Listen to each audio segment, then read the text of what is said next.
from the bottomless pit. My hand was made strong by the hand of the Almighty. We fought in this generation triumphantly. Won't you help to sing these songs of freedom? It's all I ever had, a redemption song. Emancipate yourselves from mental slavery. None but ourselves can free our minds. We'll have no fear for atomic energy, 'cause none of them cannot stop the time. How long shall they kill our prophets while we stand aside and look? Yes, some say it's just a part of it. We've got to fulfill the book. Won't you help to sing these songs of freedom? 'Cause all I ever had, a redemption song.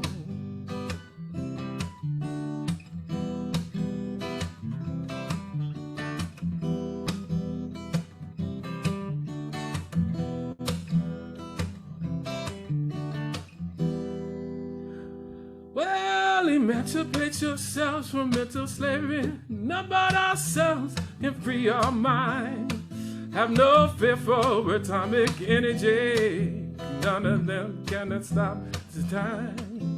How long shall they kill our prophets while we stand aside and look? Yes, some say it's just a part of it. We've got to fulfill the book. Won't you help to sing these songs of freedom? It's all I ever had, a redemption song. These songs of freedom.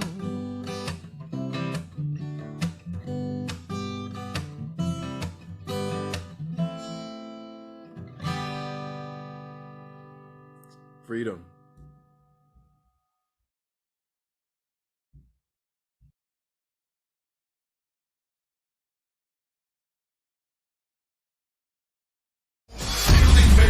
Control. Music make you lose control. Let's go. I lose control.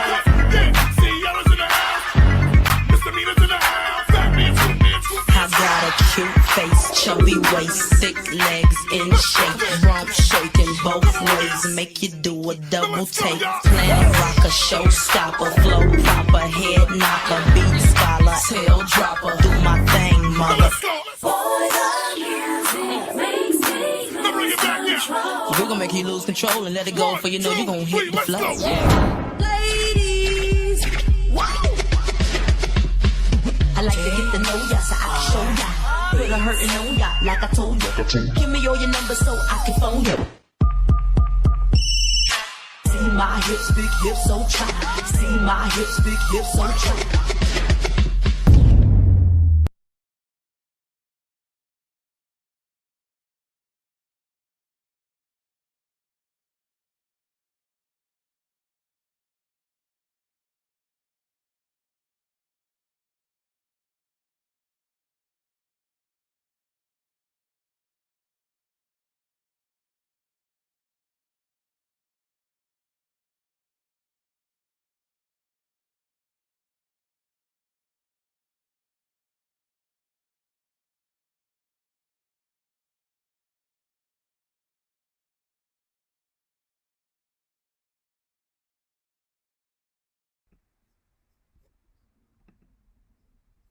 All right, we do have a few items to raffle, and we're excited to be able to share. We either have our pants with the logo or our jacket here with the logo, and I'm excited to share that with folks.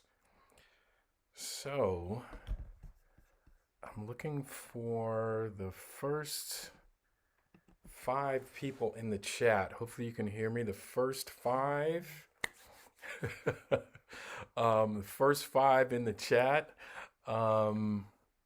Yes, yes. Okay, okay. Folks are ready. First five in the chat. Oh, wow, wow. Here we go. Here we go. Man, I got to make sure I'm getting this just right.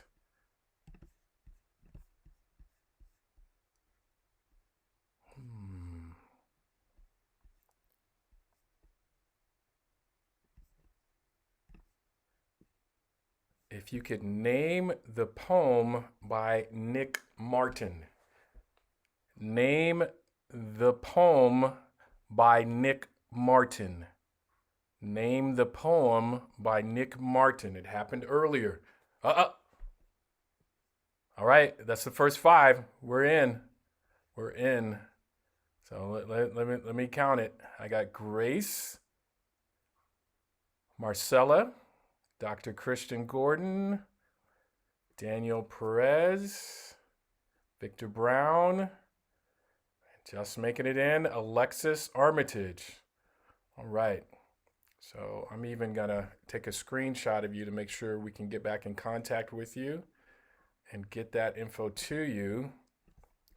So once again, the first five: Grace, Marcella, Dr. R. Christian Gordon, Danielle, and Victor. 1, 2, 3, 4, and 5. All right. So if you can leave your email in the chat, we'll be able to get in contact with you to send you out your fly gear from SDSU. Want to thank our bookstore for that opportunity drawing and an opportunity to share that with you.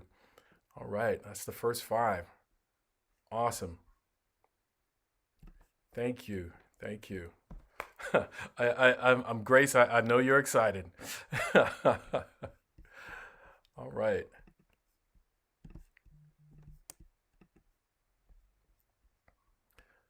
Okay, so I know we have had our performances, and let's see. Hopefully that's enough for the first five. And if our coordinator, Mr. Prather, Donnie Prather, if he can share with us what's coming next.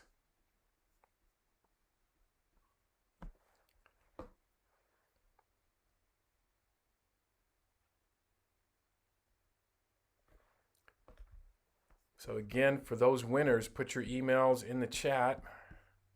We'll make sure we get in contact with you. Yes. All right, got it. Got it. I see them now.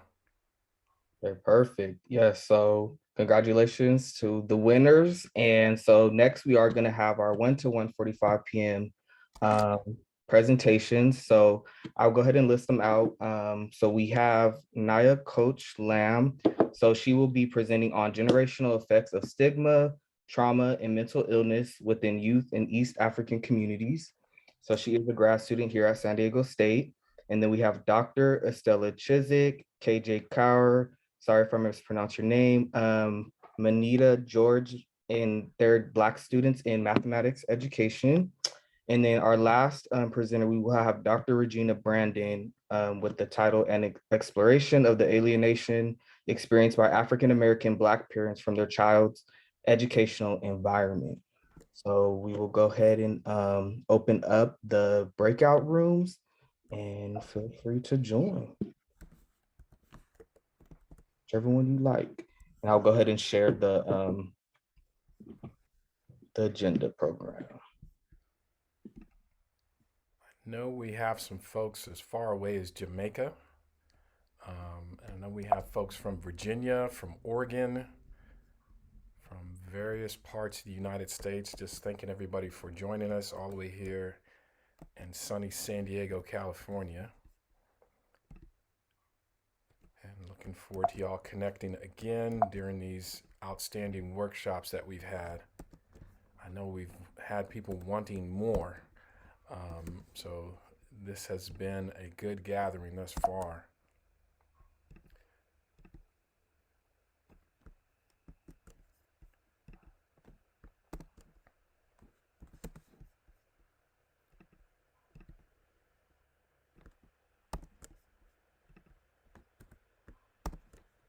So if you're just joining, if you're unfamiliar with how to get into the chats, we'll help you with that.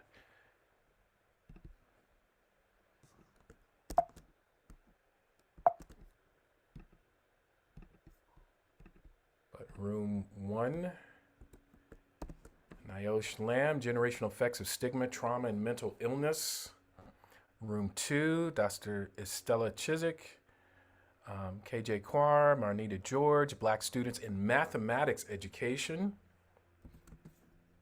Dr. Regina Brandon in room 3, an exploration of the alienation experienced by African American Black parents from their child's educational environment. Oh man, that looks good, especially if you were in my session.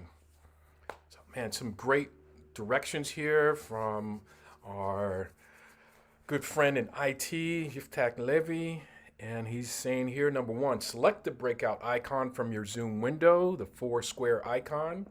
Find the pop-up window with the room selection. Click the blue join button. Click yes to confirm your selection. Once again, select the breakout room icon from your Zoom window. Find the pop-up window with the room selection. Number 3, click the join button. Click yes to confirm your selection. We have 3 different rooms. You can't go wrong in any of them. We got Stigma and Trauma from Nayosh Lamb. We have Mathematics Education from Dr. Estella Chiswick, KJ Carr, and Marnita George. And we have an exploration of the alienation experience by African American Black parents by Dr. Regina Brandon. I love her last name thus far. And my apologies, everyone, too. We also have a 4th presenter, Nandi. I believe it's Marner, Sister Song. So she is an undergrad student here at State and does great things. So we also have a 4th presenter too as well. All right. If you can put that in the chat so folks are able to see. Awesome.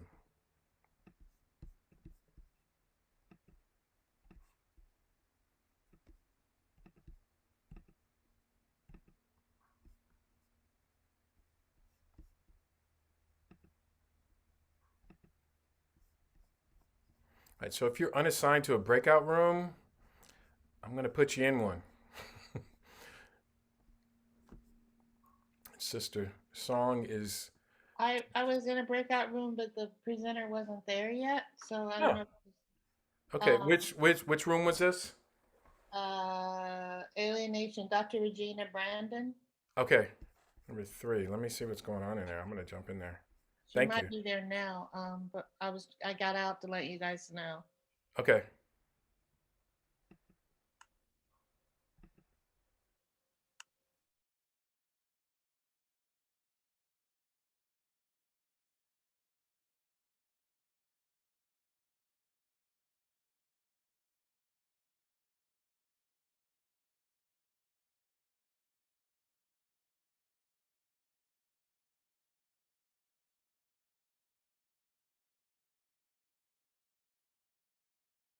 Dr. Gamble, Dr. Brandon is on her way.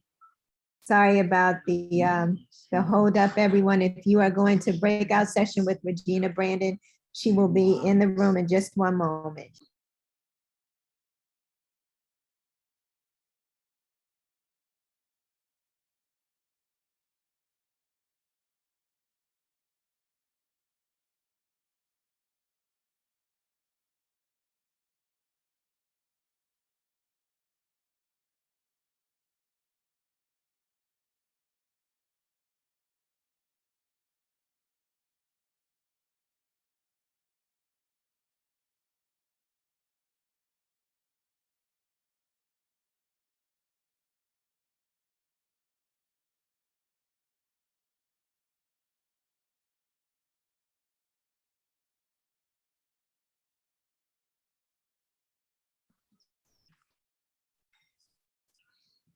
Hello, everyone. Thank you for your patience. We're getting everyone into the breakout rooms and also our presenters. So if you see, we have a list of our presenters for the 1 o'clock session. We're going to cut and paste those in for you in just a moment.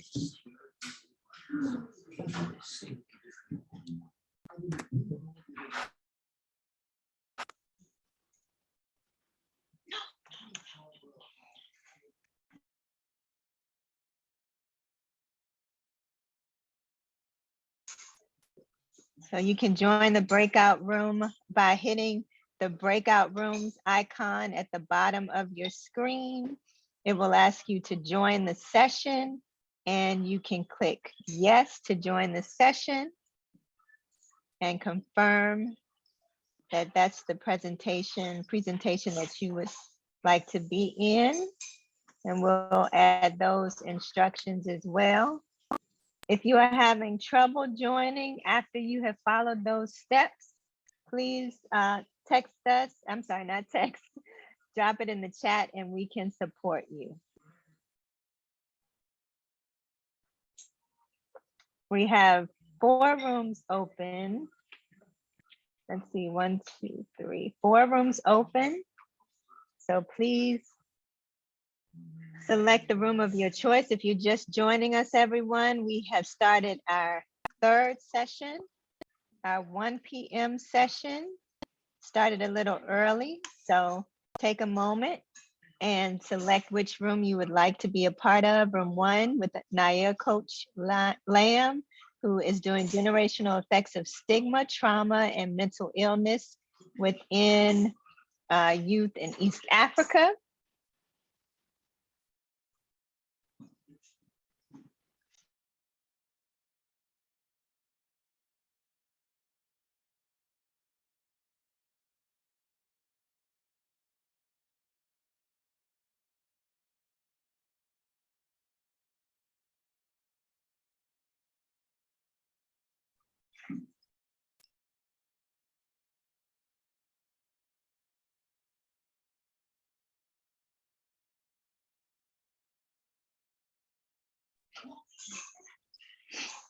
Hello, everyone. If you're just joining us, we are breaking out into rooms for our 1 p.m. session. We have 4 rooms and presentations available. Room 1, the presenter Naya Coach Lamb is talking about generational effects of stigma, trauma, and mental illness within youth in East Africa. We also have room 2 open, Dr. Estella Chiswick, KJ Carr, and Marnita George, Black students in mathematics education.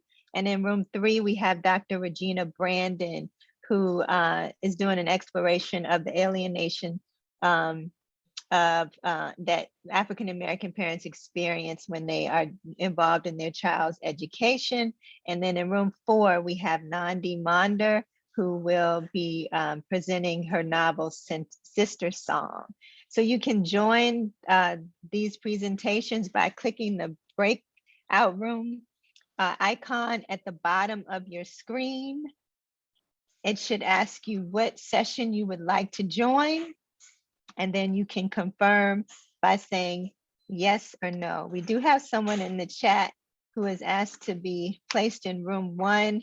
I'm hoping that Raquel Melson has been placed in room 1 or provided with assistance. Raquel, have you received the link and information to join? No, when I click on the button, it says I'm assigned to a different room. I'll go ahead and move you, Raquel. Give me 1 moment, please. Thank you. Thank you, Yipta. I appreciate it. Anyone else need support as you move into your session for today? We have 4 sessions. Just click on the breakout rooms link at the bottom of your screen, and it will provide you with the choices of which presenter to join. You can join that presenter by clicking the join button and confirming that that's the presentation that you want to join. We will put in the chat the list of presenters and their presentations. We have 4. Room 1, 2, 3, and 4 should show up in your breakout rooms. Again, click the link at the bottom of the screen and it will provide you with directions about how to join that room. For those of you who are just joining us, putting it in the chat again so that you are aware of how to join your presentation.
Hello, everyone. If you are just joining us for our 1 p.m. session, you can join your presentation of choice.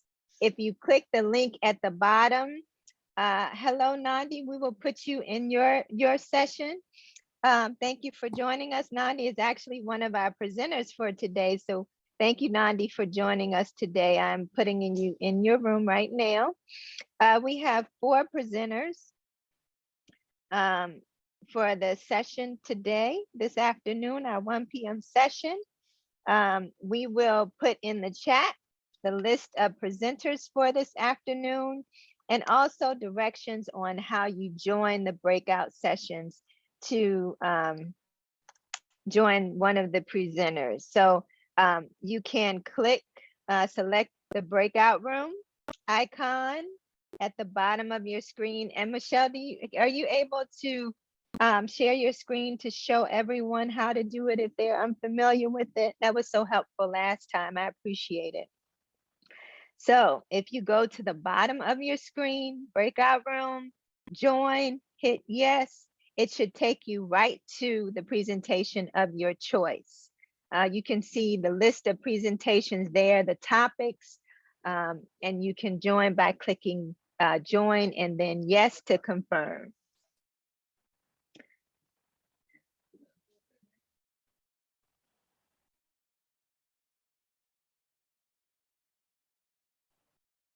Thank you so much, Michelle. We are also putting in the chat directions about how you join for the presentations.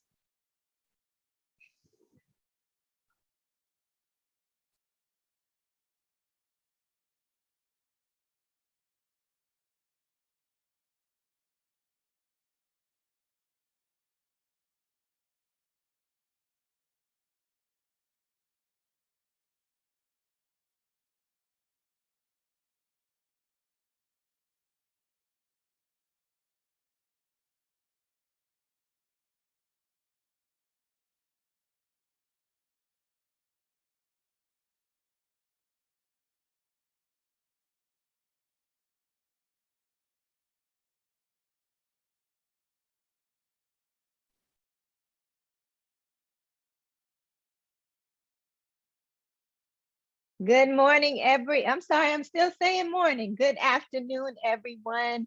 Thank you for joining us. It is 1 o'clock and some of the sessions are already in session, but thank you. You are right on time. We have 4 sessions available this afternoon, and we also have directions on how to join those sessions. Wonderful, wonderful time we've been having here since early this morning. I'm dropping in the chat the list of presenters and also their session titles with directions about how to join these session titles. So select the breakout room icon from your Zoom window. It's those 4 little squares where it says breakout rooms. Find the pop-up window with the room selection and then click the blue join button and then yes to confirm your selection. So if you would do that, you can select again your presentation of choice. We put it in the chat, who's presenting today, their title, and then also what breakout room you can join to join those presentations. And I apologize for those of you who see me continuing to add to the chat, but those who come in don't see the older chat. So again, thank you for joining us. Our sessions are already in session. We have room 1, Naya Coach Lamb, who is presenting on the stigma, trauma, and mental illness within youth in East African communities, the generational effect. Then we have Dr. Estella Chizik out of the College of Education. She's also a full professor here on campus, one of 2 full professors at SDSU, Black women full professors at SDSU. You all have to guess who the other one is. And then Dr. Chizik is presenting on, and also actually 3 presenters for that one, Dr. Chizik, Kajar Carr, and Marnita George. They're presenting on Black students in mathematics education. And then in room 3, we have Dr. Regina Brandon, who's doing a presentation on exploring the alienation experiences of Black parents within the educational system. And then in room 4, we have a student, Nandi, who will be presenting on her novel, Sister Song. So we've got some great presenters this afternoon. So make sure that you join us in the breakout rooms. Click on that breakout room icon at the bottom of your screen and join one of these presentations so that you can experience this session for this afternoon. I see Dr. Estella Chizik is joining us. We will put her in her breakout room. She should be in the second breakout room. If we can put her in the second breakout room, that would be wonderful. Thank you. Again, those of you who are just joining us, please take a moment to click the link at the bottom of your screen to join a breakout session. This is our last set of presentations that we have. This is how you join a session. Click the breakout room link at the bottom of your screen as they are showing you. A pop-up window comes up and you join. Easy as that. Select who you want to see today in the presentation and then confirm with your yes.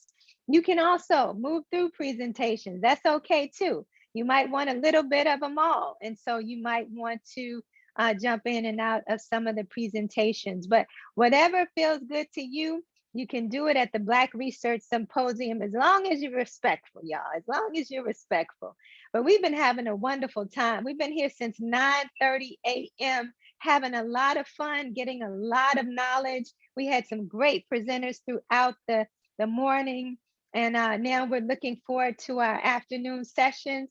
And remember, make sure that after this session, you stay with us to join us for our keynote speaker, Dr. Frank Harris, which will be an awesome time for us. Again, if you are joining us for the first time, you're about 5 minutes late, but that's okay. You're still on time. You can join a session. Join us for our breakout sessions for our 1 p.m. presenters. We have room 1 through 4 open and ready for you to join. Looks like Anna Marie Troop might like to join room 3 with Dr. Regina Brandon. If she wants to, join that room. We also have Joel. Joel may want to join a room. Let's see, maybe Dr. Estella Chiswick is on your list, top of your list. So whoever you're here to see, or whatever knowledge or information you want to gain this afternoon, feel free to join the sessions. Again, click the link at the bottom of your screen that says breakout rooms. We're going to put that in the chat too. Grace is going to help me out with that, to put the directions in the chat, but also what presenters we have for our 1 p.m. session. We've been having a great time this afternoon. Looking forward to our keynote, Dr. Frank Harris, who will be joining us at 2 p.m. You don't want to miss that, Kathy. I know you will enjoy it. Dr. Dobbs, thanks for joining us again. I hope that you all have decided on a session that you want. If there is something that you want and you, or if you need some support in joining those sessions, let me know. Let me know in the chat and we can support you as you move into your sessions. Sometimes it's, you might have a little trouble. So we have tech support here for you in case you need some support in joining a room. Again, thanks so much. There are 4 sessions, 4 breakout rooms open and available for you to join. We're going to take a break, let you decide on the sessions you want to attend. If you need us, drop it in the chat and let us know and we can support you. Thanks again for being with us this afternoon, and I hope you enjoy your session.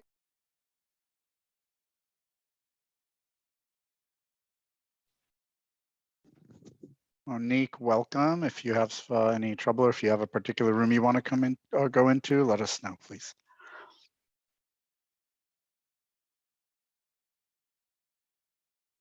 Don't forget to unmute. You can unmute yourself and let us know which session you want to go into.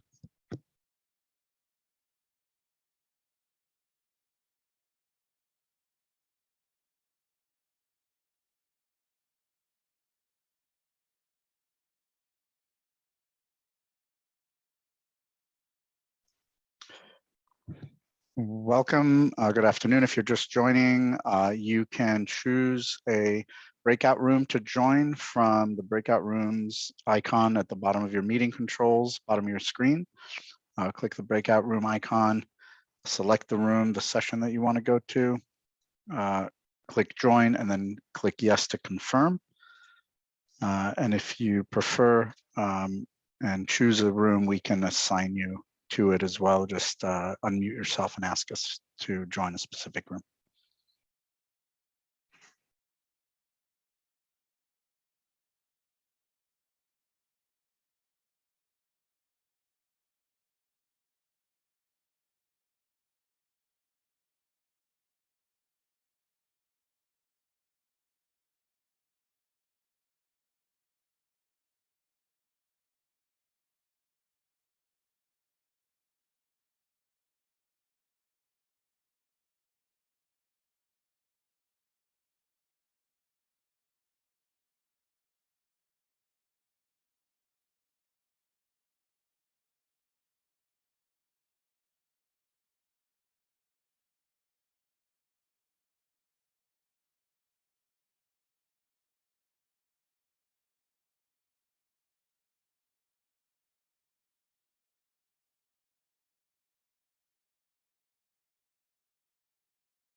Good afternoon to anybody who's just joined recently. If you want to pick your breakout room using the breakout rooms icon at the bottom of your screen, meeting controls, select join and then click yes to confirm.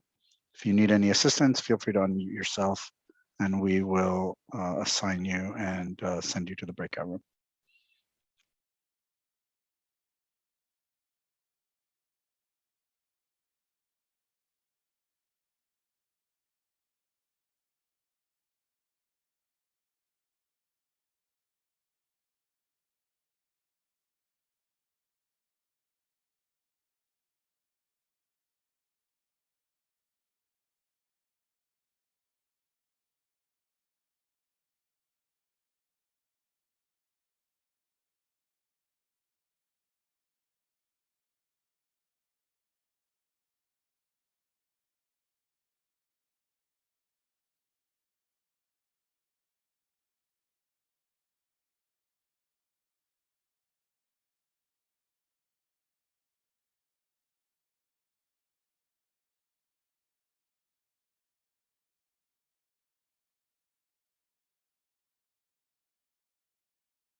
Welcome to everyone who's just joined the Black Research Symposium. If you are looking to join a breakout session, they began a few moments ago. Please click the breakout rooms icon at the bottom of your screen in meeting controls and choose the session you want to go into by clicking join and then confirming with yes. If you need any help, please feel free to unmute yourself and we will assist you.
Hello, hello. If you have just joined us or if you took a break and came back, please feel free to join one of our presentation sessions for the 1 o'clock time. We have put the name and room for the session in the chat and also directions about how to join. You can click the breakout rooms link at the bottom of your screen and join one of the sessions of your choice and confirm by clicking the blue yes box, and it will take you directly to one of your breakouts, one of the breakout sessions that you've selected. And you can also move in and out of the different sessions if you want to get a taste of what the other presenters have in store for you. But I can tell you this, we've been having a great time here today, been running since 9:30 this morning. But we've been hearing great things about the presentations and the sessions, the networking. We've got it all here for you at the second annual Black Research Symposium. Again, if you are just joining us, please feel free to click that breakout rooms link at the bottom of your screen to choose which presentation you would like to join this afternoon. And don't forget at 2 p.m., we will have our keynote speaker, Dr. Frank Harris III. So hoping that you'll stick around for that as well. In the meantime, it's about 1:20, so you still have a few moments to join a session of your choice. If you're taking a break and you've kind of taken a screen or a Zoom break and you come back, welcome back. Feel free to join a session of your choice. And we will return here at 1:45 for some more fun and scholarship. So again, thank you for joining us.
the fever ends and I wind up feeling down. I need a man who'll take a chance on a love that burns hot enough to last. So when the night falls, my lonely heart calls. Oh, I wanna dance with somebody. I wanna feel the heat with somebody. Yeah, I wanna dance with somebody. With somebody who loves me. Oh, I wanna dance with somebody. I wanna feel the heat. Yeah, I wanna dance with somebody. With somebody who loves me. Somebody who loves me. Yeah.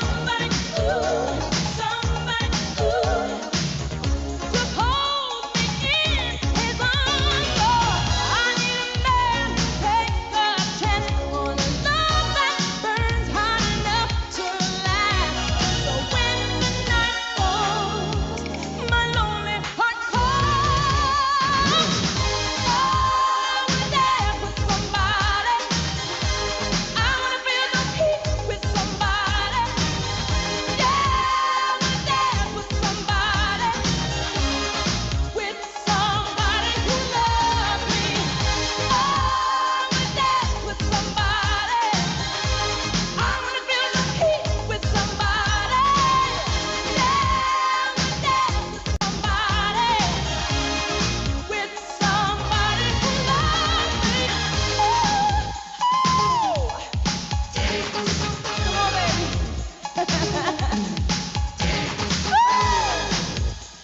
Yeah. Now get with this. Whoa, don't you wanna dance with me, baby? Don't you wanna dance with me, boy? Hey, don't you wanna dance with me, baby? With somebody who loves me. Don't you wanna dance? Say you wanna dance. Don't you wanna dance?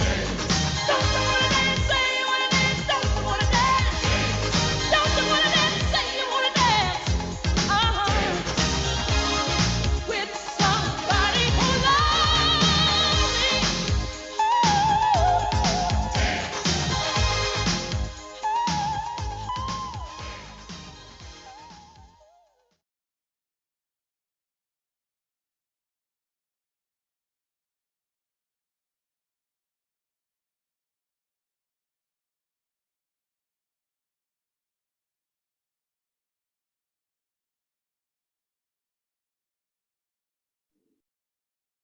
Hello, everyone. If you have just joined us, we are in our 1 o'clock to 1:45 presentation sessions. We have provided you with the program, but if you don't have a program, we'll link in the chat below the sessions that are in session right now, the names of the presenters, and also the title. You can join by clicking the breakout room icon at the bottom of your screen. Have some great presenters.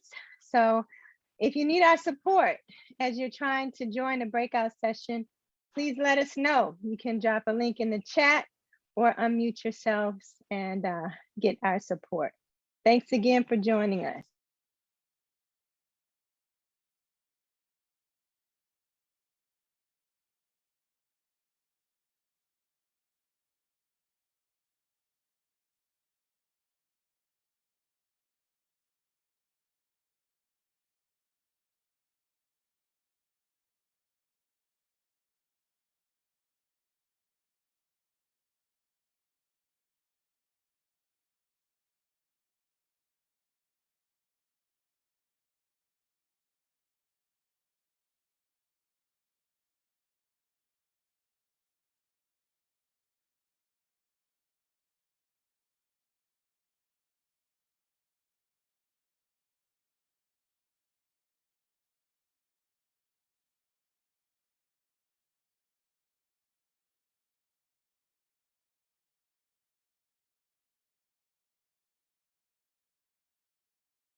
If you've just joined, welcome. And if you have any trouble joining a breakout session using the breakout rooms option in meeting controls, please let us know. You can unmute or put it in chat.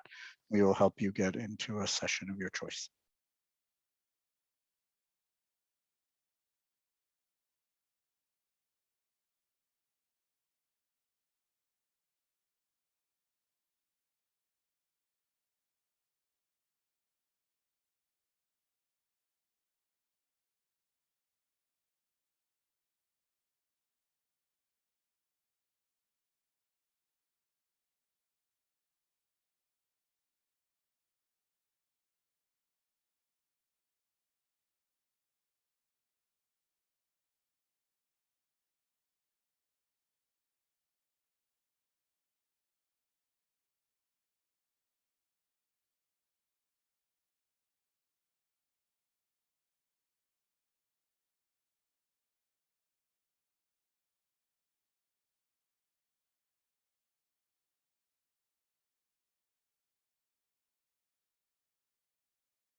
Hello, everyone. If you are just joining us, we are currently in our 1 p.m. to 1:45 sessions. You are welcome to join a session until 1:45. You still have 10 minutes, still 10 minutes to get some good knowledge and information. The rooms are open right now for breakout sessions with 4 of our presenters. And then at 2 p.m., get ready for our keynote, Dr. Frank Harris. So thank you for joining us. If you want to take this moment to join a breakout session, click the link at the bottom of your screen that says breakout rooms. A pop-up window will come up and you can join the room and pick yes to confirm.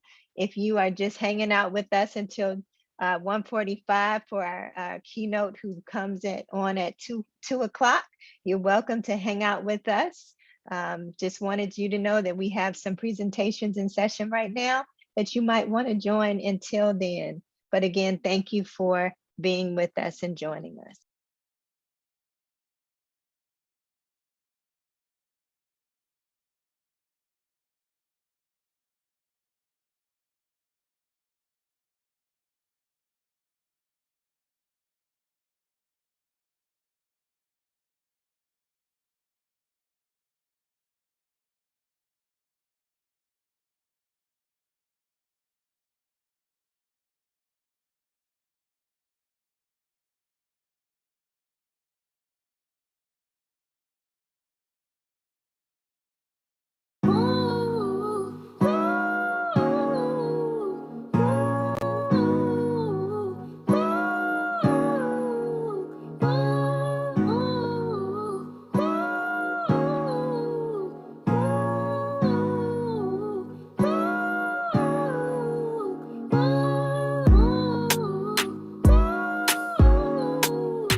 I try to get by, but I'm burning.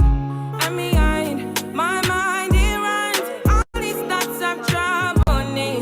Fighting to give up my pain. Fighting to be on my lane. My mind running to the other side. When it's time to leave my life, then it tries to take me out. Tell you what I need, right? Yeah, I really need time now. I need a free mind now. I need to free my mind now. I really need time now. I need to free mind now. I really need mine now, yeah. This is the peace that you cannot buy. Send me a love that you cannot mix. One is the joy that you cannot waste, and the other one price that you cannot fix. This is the peace that you cannot buy. Finding a way when you cannot see. Man with this system, he cannot pray. I need to find relief. But behind my mind, it runs. All these thoughts have trouble me. Fighting to give up my pain. Fighting to be on my lane. My mind running to the other side. When it's time to leave my life, then it tries to take me out. Tell you what I need, right? Yeah, I really need mine now. I need to free mine now. I really need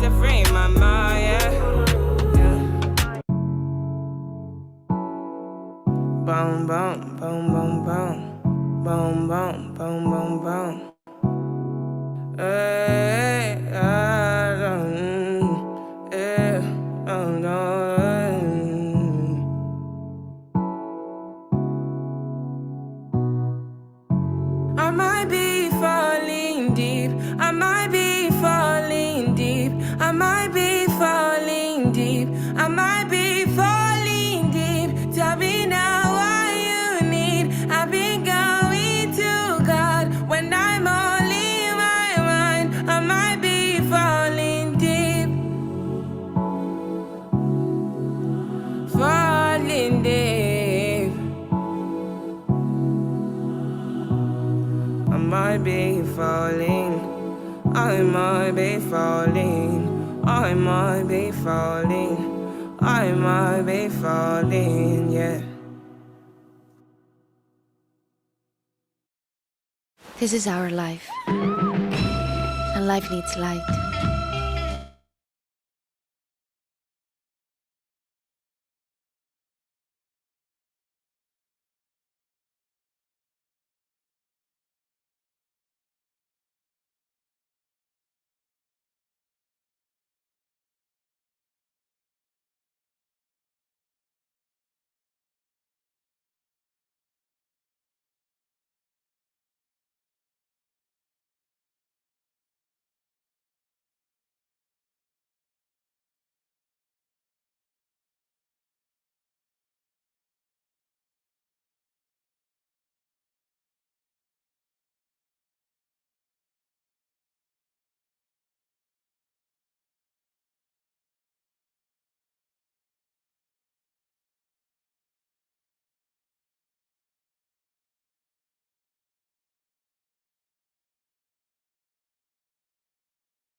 Hello, everyone. If you are just joining us, everyone is in their breakout sessions until, actually, they only have 2 more minutes. So everyone will be coming back here and joining us for our main session.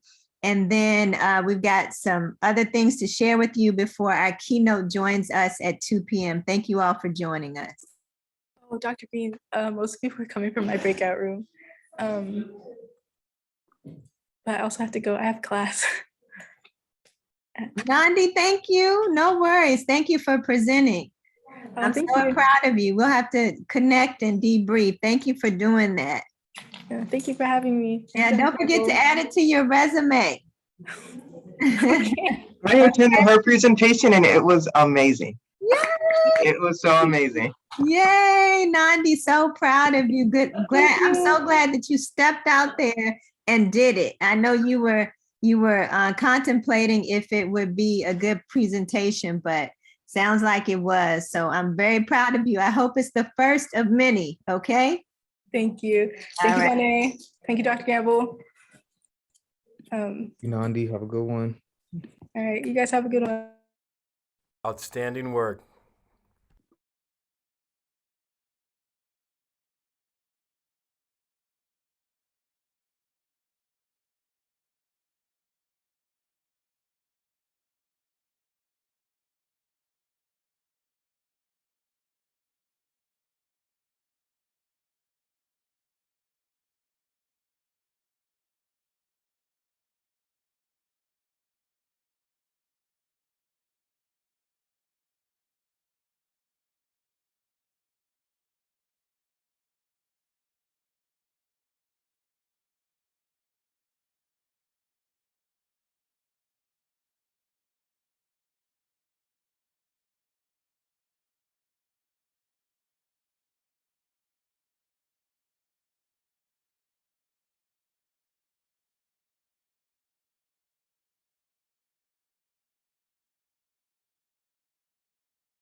Love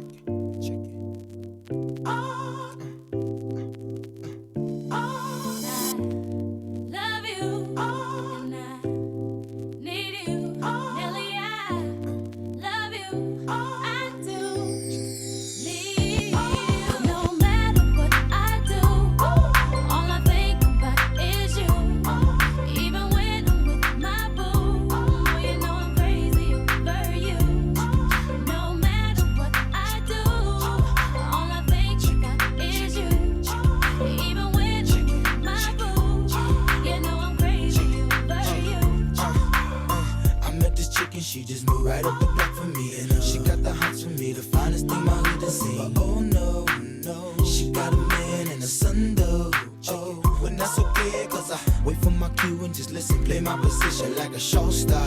Pick up everything, mommy hitting, and in no time I better make this with her mine. And that's for sure, cause I never been the type to break up a happy home. But it's something about baby girl, I just can't leave alone. Tell me, mom, what's it gonna be? She said, You don't know what you mean to come me. on. No matter what I do, all I think about is you. Even when I'm with my boo, oh, you know I'm crazy over you. No matter what I do, all I think about is you. Even when I'm with my boo, you know I'm crazy over you. I see all out and you looking, I never say a word. I know how thought I can trip and I heard about that girl. No way, hey, Nelly gon' fight over no day, hey, as you can see. But I like your steez, your style, your whole demeanor, the way you come through and holler and swoop me in his two-seater. Now that's gangsta, and I got special ways to thank ya. Don't you forget it, but it ain't that easy for you to back up and leave him. But you and Dirty got ties for different reasons. I respect that. And right before I turned to leave, she said, You don't know what you mean to me.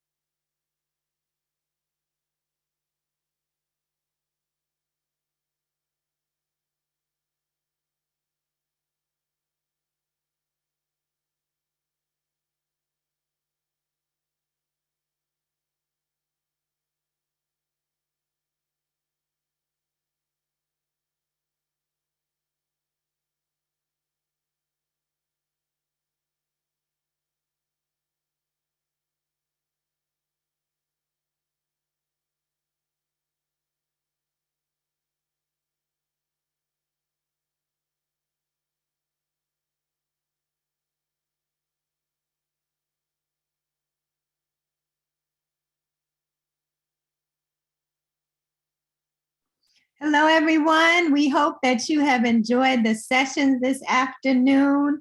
Our keynote is scheduled to join us at 2 p.m., but before he does, Dr. Frank Harris, he'll be here at 2 p.m., but we'd love to get any feedback from you about the sessions that you attended. We had sessions from our esteemed faculty here on campus and students.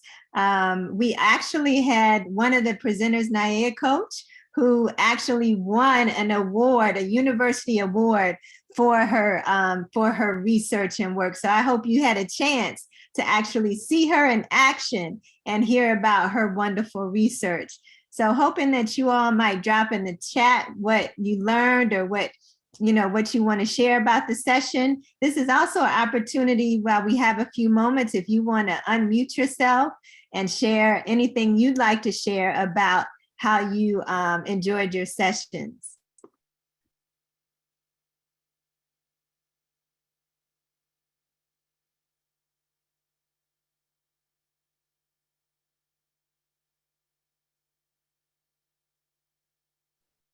Well, good. I'm on Central Standard Time. This is Mary Elaine. I am at the Fort Campbell campus of Murray State University, which is located in Murray, Kentucky. But I just want to say that I particularly have enjoyed this session. I also teach a class for the social work department of Murray State University. And that class this semester that I'm teaching is social work practices with African-American males. So everything that Dr. Gamble had stated just reinforced the fact that I'm on the right track. Because I started teaching this course back in 2017. And you talking about the hunt for research. I mean, I in my hunt for research was how I found Dr. Luke. And then there was Dr. Donna Ford, who was at Vanderbilt, and she's now in Ohio because they talked about the disparities within education, which led me on a track to finding other information. And plus, the textbook that I use is called Social Work Practices with African American Male. Dr. Waldo Johnson out of the University of Chicago is the textbook that I use.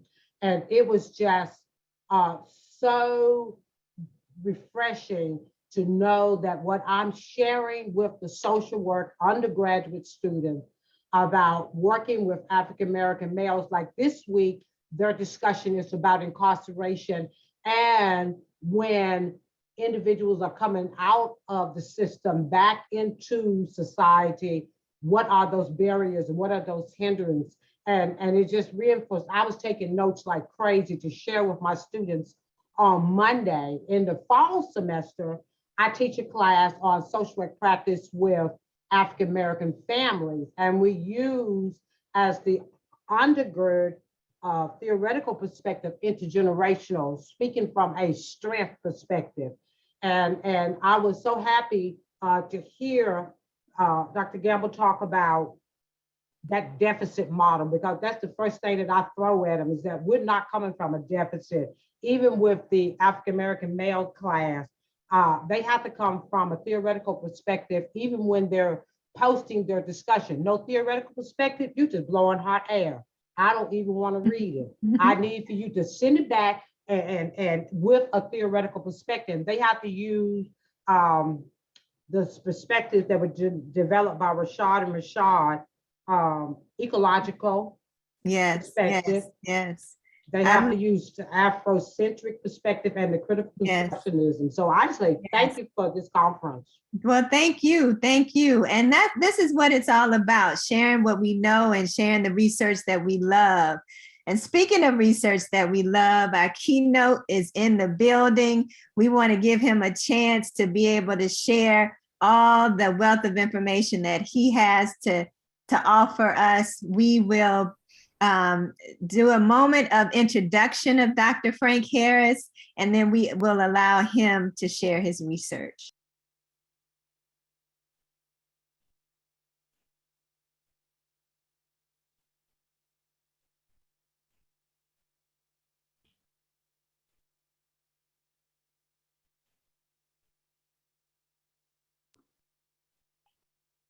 Well, it looks like I have the pleasure. I know that our student is getting ready. Oh, okay, I did want to share or read some of the comments from the chat as well. You know, just really good comments as well. Let me see here. Yeah, ditto what Dr. Kirshner said. Excellent presentation, Dr. Chiswick. Yeah, I enjoyed the entire sessions. This has been an amazing day full of great practical information and research. It was excellent, and I learned so much from my people. Yeah. Lorraine Justice said in the mass session, one of the attendees was in the process of sharing about a group to support those people of color, but the session ended. Could she please share the information? So yes, we're going to have to do what we can to get that information back out to you. Hopefully you're connected with us, and we'll connect you with us on our YouTube page as well as on our email list, so you're able to get our next go round with the newsletter. Many of the sessions have been recorded, so we will share that with you. I know I'm re-recording my sessions just so you can get a good flow to it, a nice solid chunk. I should be able to keep it down to like 20 minutes. So for those who are in my sessions, but we're going to try to collect as much as we can. Overall, a sense of oneness and community was both validating and affirming. Ashe, and that's from Mama D Black. The trends in California mirror trends in Illinois with mathematics education. Dr. Chiswick, your presentation was amazing. Julian Nixon said, I cannot express how much I appreciated this event, an environment that uses silence to refute experience. It is empowering to receive the data, research, and culturally relevant discussion today. Wow, Dr. Chiswick, wow, excellent research. It was eye-opening and offers much to share with my colleagues. Man, Dr. Chiswick, getting a lot of shout out here. Your team, thank you for your presentation, research, and time. They are appreciated and incredibly important.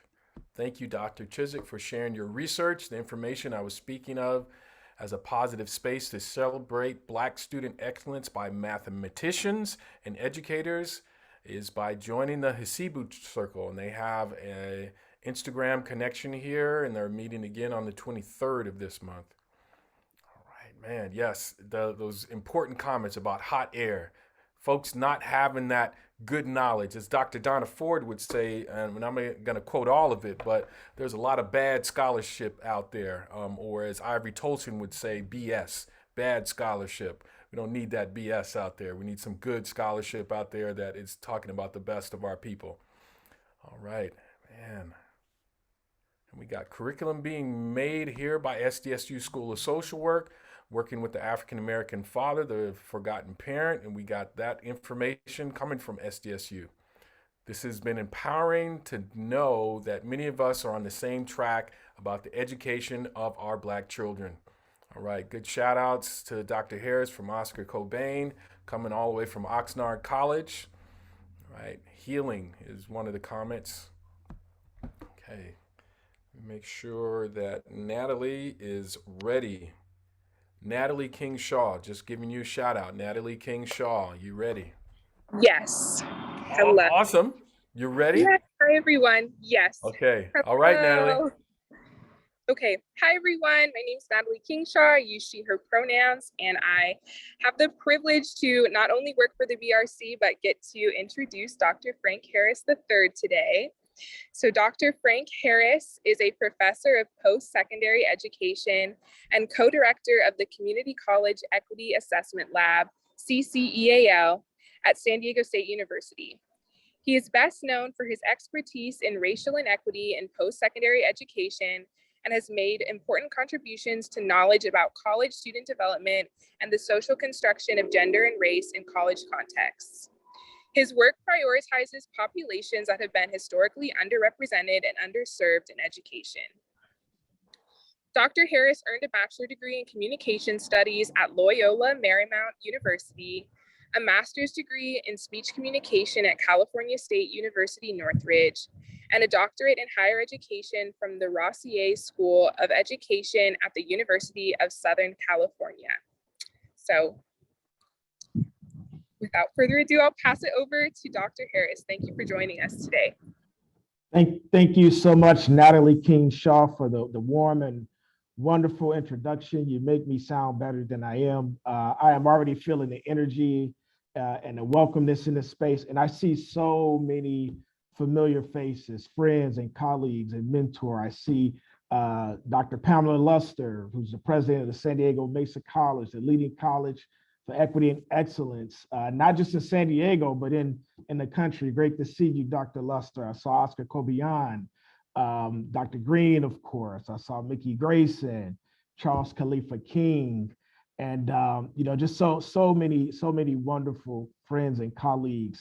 William A. Smith is in the house. And if you don't know who William A. Smith is, I'm going to just encourage you while I'm speaking, just Google the concept racial battle fatigue. And you'll learn what you need to know about William A. Smith. We're actually going to be talking about that in the work that I'm sharing today. And then also, I believe the colleague's name was Mary Elaine Horn. So as I was logging in, I was just delighted to hear the remarks from Mary Elaine. I don't believe we've met, but I just love what you had to say about being theoretically grounded in our work. And that is so important for the work that we do, particularly work around equity and diversity, which we know is already marginalized in the academy already, regardless of how wonderful and how rigorous it is. And so being theoretically grounded is just so incredibly important. And so I'm just excited to be here on a Tuesday afternoon. I'm going to go ahead and share my screen and get started as we dive in here. And of course, the title of my talk is called Race Lighting Black Lives and Black Minds in Education. And this is, of course, the second annual research symposium for the SDSU Black Resource Center. Before I continue, I want to thank and acknowledge, I know there's a lot of students who are part of the BRC and who have invested incredible leadership and vision and actually labor in creating this space that we're in today. So I want to thank you and shout out all the students. Of course, my colleague, Dr. Tanika Green, who, some of you may know Dr. Green by way of her affiliation with the BRC, but, make no mistake about it, Dr. Green is one of the most prolific scholars in educational psychology, not just at San Diego State, but in the country.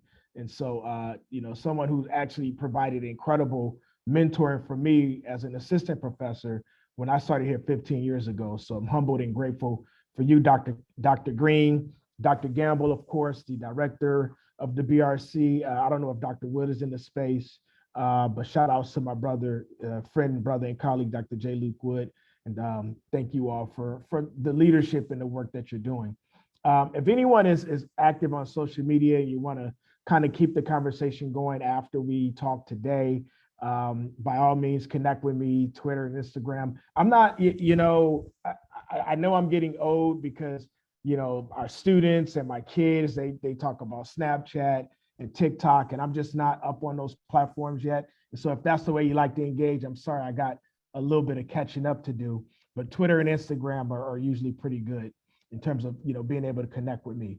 Now, before I start talking about race lighting and, what happens in the academy, I think because this is a Black research symposium, right, that's all about celebrating and elevating, Black minds, I think we got to take a moment and ask ourselves, why does Black research matter? Feel free to use the chat if you want to, any thoughts on, why is it important to have a space like this at a research institution? And make no mistake about it, San Diego State is a research institution, but why do we need to center and leverage and highlight Black research into the present context? Why does it matter?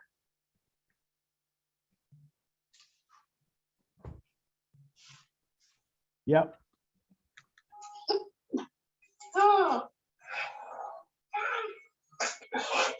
Troya Allen talks about the consistent lack of research focus and centered on Black communities. Absolutely. Any other thoughts? Why does Black research matter? Important because the research that's already out there was not done with us in mind. Absolutely. Yeah. In a public place. If everybody could mute, that'd be awesome. Appreciate it. Different perspectives because Black people matter, right? Simple and brilliant. As a Latina, I research Black women in leadership because their voices matter, right? And so I think, feel free to kind of continue the discussion there. But I think those are all very good reasons. And I kind of want to, leave us with some other reasons as well, right? And I think, we all have a responsibility as educators, whether we are researchers or whether we're K-12 teachers or counselors, or we're working in a space, however, whatever our respective roles may be, we recognize that Black research can improve. There's a need to improve the conditions, outcomes, and lived experiences of Black lives and Black communities. And research is an important tool in doing so, right? And so research gives us the tools to really be able to elevate and help folks understand what's really going on, right, in our communities and in our lives, and what are the phenomena that's impacting some of the trends and challenges that we experience today. And then also to raise public awareness about this, right? And so sometimes some of us, we all know what we experience and we know what our students experience and our colleagues experience, but it's not always well known, right? It's not always known to the public. It's not always known to folks who have an impact on shaping policy that impacts us, right? Or things of that nature. And so I think Black research can help us with regard to increasing public awareness of the issues and conditions that oppress us. And then there's also, about elevating, we always talk about lifting minoritized voices, right? And research is one way that we can lift Black voices, right? Black voices often being a minoritized voice, particularly if we're talking about Black kids in K-12 schools, Black parents, Black students in colleges and universities. And we'll see here in a couple of slides from now, Black faculty at universities as well. And then also we know that there are a lot of myths and misconceptions about our communities. There's a lot of perspectives that don't recognize our genius, that don't recognize our contributions, that don't recognize the ways in which we contribute to societies in some pretty important ways. And so research allows us to challenge them. And then, I think this last point is about innovation, Black innovation, and how Black innovation is not only value added for Black lives and Black communities, but Black innovation can actually improve and change the world, right? When we think about the story about Hidden Figures, for example, we think about other inventors and scientists and, literary geniuses like James Baldwin and, folks like that, right? Those are discoveries that not only are valuable for Black communities, but they're valuable for the entire world. And so then, we have conversations about why Black research matters. And of course, this whole theme of today and the whole theme of my talk today is going to be about Black lives and Black minds, and how Black lives and Black minds are intimately and inextricably linked. And so when we ask ourselves and think about who was the first person to really sort of make this Black lives and Black minds connection, right? And I think one of the first people that we have to acknowledge as being kind of important in making this link is Dr. Tyrone C. Howard, who's a professor of urban education at UCLA, right? Is also the incoming president of AERA, the American Educational Research Association. Dr. Howard wrote a piece that was sort of right at the early origins or the early phases of the Black Lives Matter movement. So around 2013, around 2014, and we all know what was going on in the world at that time and what was happening with Black lives when we talk about, Sandra Bland and Trayvon Martin and Freddie Gray and so many Black lives that had been lost, at the hands of law enforcement or, folks who were taken on who weren't, officially sworn officers, but were sort of acting with that type of authority. And in this piece, Dr. Howard talked about how Black students have been criminalized and policed in schools, much in the same way that Black students or Black lives are criminalized outside of school context and school environments. And in part of making the argument, he talked about disparate academic outcomes, right? And you see some examples there, like reading and math, disparities in terms of reading and math proficiency, and Black students being represented in gifted and talented education and honors and AP courses, and ultimately high school graduation and matriculation, to colleges and universities as being examples of that. And then he also talked a lot about inequitable school discipline. And we know, right, that many colleagues have written about and talked about the school to prison pipeline and the ways in which discipline takes place in our schools, and sometimes the ways in which, special education is misused, right, as a way and as a strategy to police Black minds as well, right, that often is connected to the school to prison pipeline.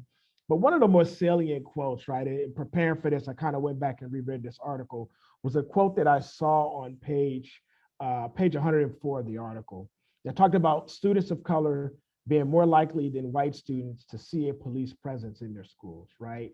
And so as a part of this discussion, Dr. Howard talked about, the sort of influx of school policing and, armed security and so forth in schools was connected to things like the Columbine, the tragic Columbine murders that took place in 1999, for example, and some of these, very high profile school shootings. But he often also made the argument that in many cases, when you looked at where the horrific acts of violence were occurring, they were not occurring in urban schools, right, that were heavily populated and heavily attended by Black students, right? They were more so occurring in white suburban communities, but you didn't see as much of a police presence there, right? And so this was just a really, for me, a very important, academic contribution and a fascinating moment where we really started to make these connections between Black lives and Black minds. And then not long after that, some of you may recognize this guy on the left here, Dr. J. Luke Wood, who talked in 2017, I believe it was, launched this wonderful public online course called Black Minds Matter. That was in many ways inspired by this piece that Dr. Howard wrote. And what I loved about the work that Luke did in that regard is that he really made this course, right? It was a course that was offered by SDSU for graduate students. It was done, and it's sort of conceptualized with some of his PhD students. But he didn't just leave the course and make it only available to those of us who are students and faculty and staff at SDSU. He really made this a national public discussion that was accessible to everybody who had a concern about the conditions of Black lives and Black minds. And so, this whole concept of Black lives and Black minds have, continued to be connected.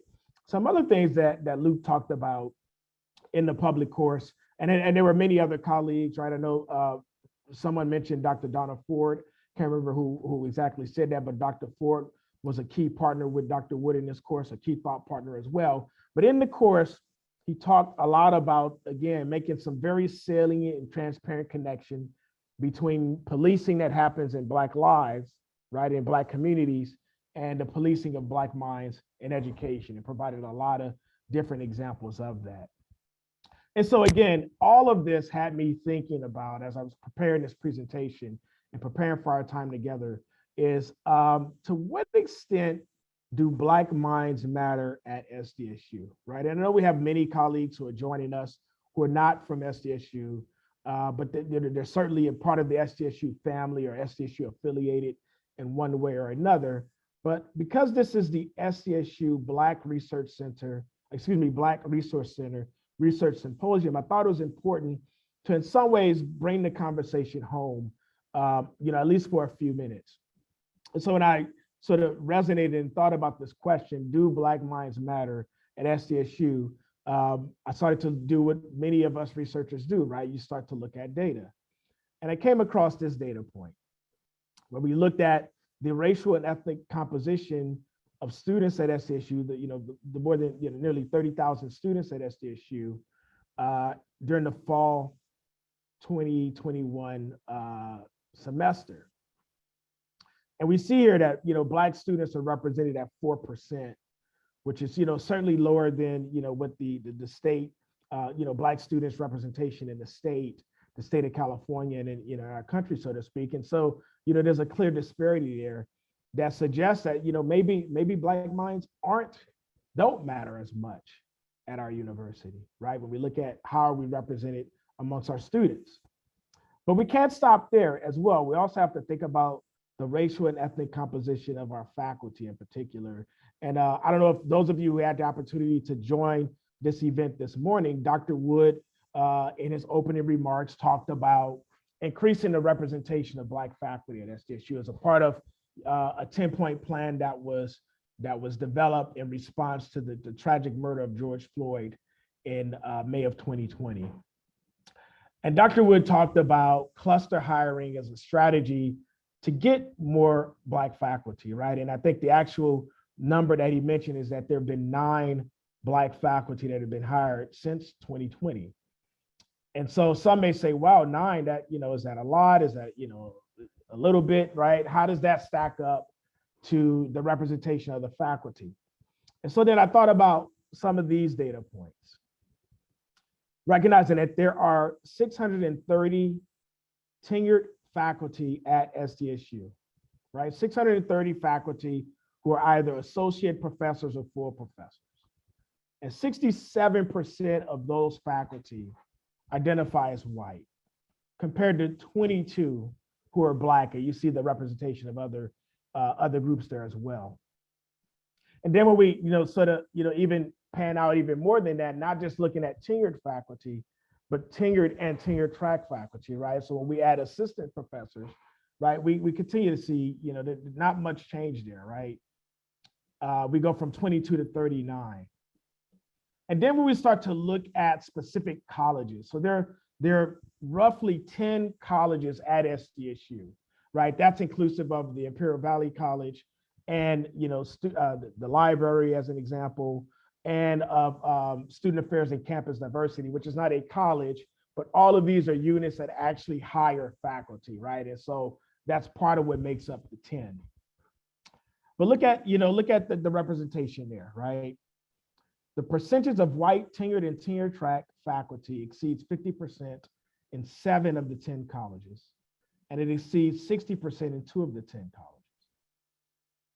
And then look at the data point after that, where white faculty comprise the largest proportion of all tenured and tenure track faculty in 9 of the 10 colleges at SDSU. And then the last one is particularly, sobering and probably the most salient to the conversation we're having today, do Black Minds Matter at SDSU, where in 3 of the 10 colleges have no Black faculty who are tenured or tenure track. None, not one. And so I kind of feel like you have to work pretty hard to not have at least one Black faculty member, right, across a college.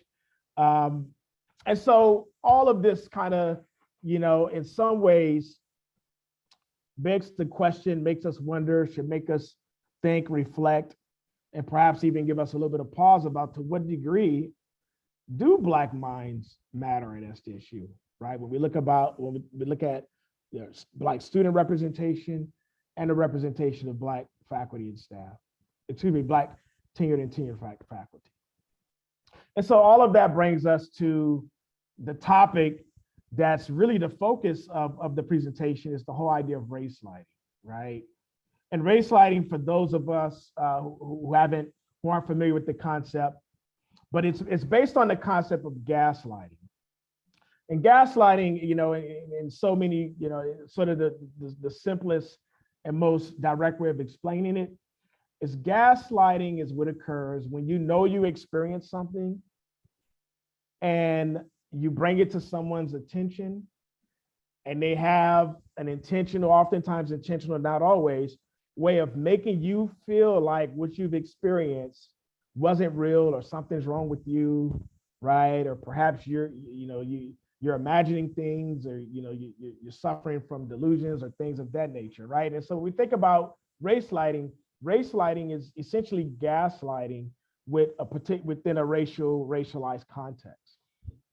And so we describe it as the process whereby people of color question their own thoughts and actions due to systematically delivered racialized messages that make them second guess their own lived experiences and realities with racism. It's when we, as Black people, when we experience racism, and we know we experience racism, but the response that we often get that's systematically delivered makes us question and wonder, did we actually experience what we know we did? And so when we know we're being race lit, as an example, right? What are some ways? Some of us, right, could probably point to at least a couple of the examples that we see here, things that we have experienced in education, either as students and, oftentimes as faculty and staff, right? Second guessing ourselves, feeling a sense of disorientation, or feeling hazy, or a general unease or anxiety, or feeling like you're under fire, right? So hypervigilance being one, right? Being concerned that you can't get things right, avoiding others, or feeling a general sense of hopelessness. And so as we think about race lighting, and as we learn more about race lighting, and we talk about race lighting, right, we have to recognize that this doesn't just happen. There's a process, a phenomenon under which a systematic phenomenon under which race lighting typically occurs. And it starts with things like white supremacy and white fragility and white nationalism. And you see examples of each of those concepts there, right? But in many ways, our experiences with race lighting is oftentimes rooted in, white supremacy and the sort of systemic process where whiteness is sort of held as the standard or the ideal, and anything that's not aligned with that is lesser than. And then there's also this concept of anti-Blackness, which is different, right? Which in many ways it's rooted in whiteness and white supremacy, but it's somewhat different. And I like to think about and explain anti-Blackness as having an intense disdain for Black people, Black history, Black intellect, Black social political progress, so forth. And then going back to our framework, right, and say, okay, well, how does that all connect? right? How do these antecedents get us to race sliding? Well, these antecedents are directly related to two types of bias, explicit and implicit bias. And so you think about explicit bias and what that is, see a definition of it here, right? It's having overt and intentional beliefs that negatively view, characterizes, and engages others. And oftentimes these biases are self-reported as being consciously held. Like some people know they're racist, or some people know they're anti-Black, and they're very transparent about it, and are very conscious and aware of it, right? When we think about explicit bias. And unfortunately, we've seen many examples of how explicit bias, particularly anti-Black explicit bias, has been manifested, has been present within our own context at SDSU, right? Whether you're talking about a professor who flagrantly and intentionally has used the N-word and has, essentially terrorized Black students in his classes for years, or social media and students saying sending Snapchat videos to Black students, which happened a couple years ago, or the situation, right, or the BRC, the very community in the space that has brought us together, right, was also a part of an act of explicit bias, anti-Black explicit bias as well, that happened not too long ago.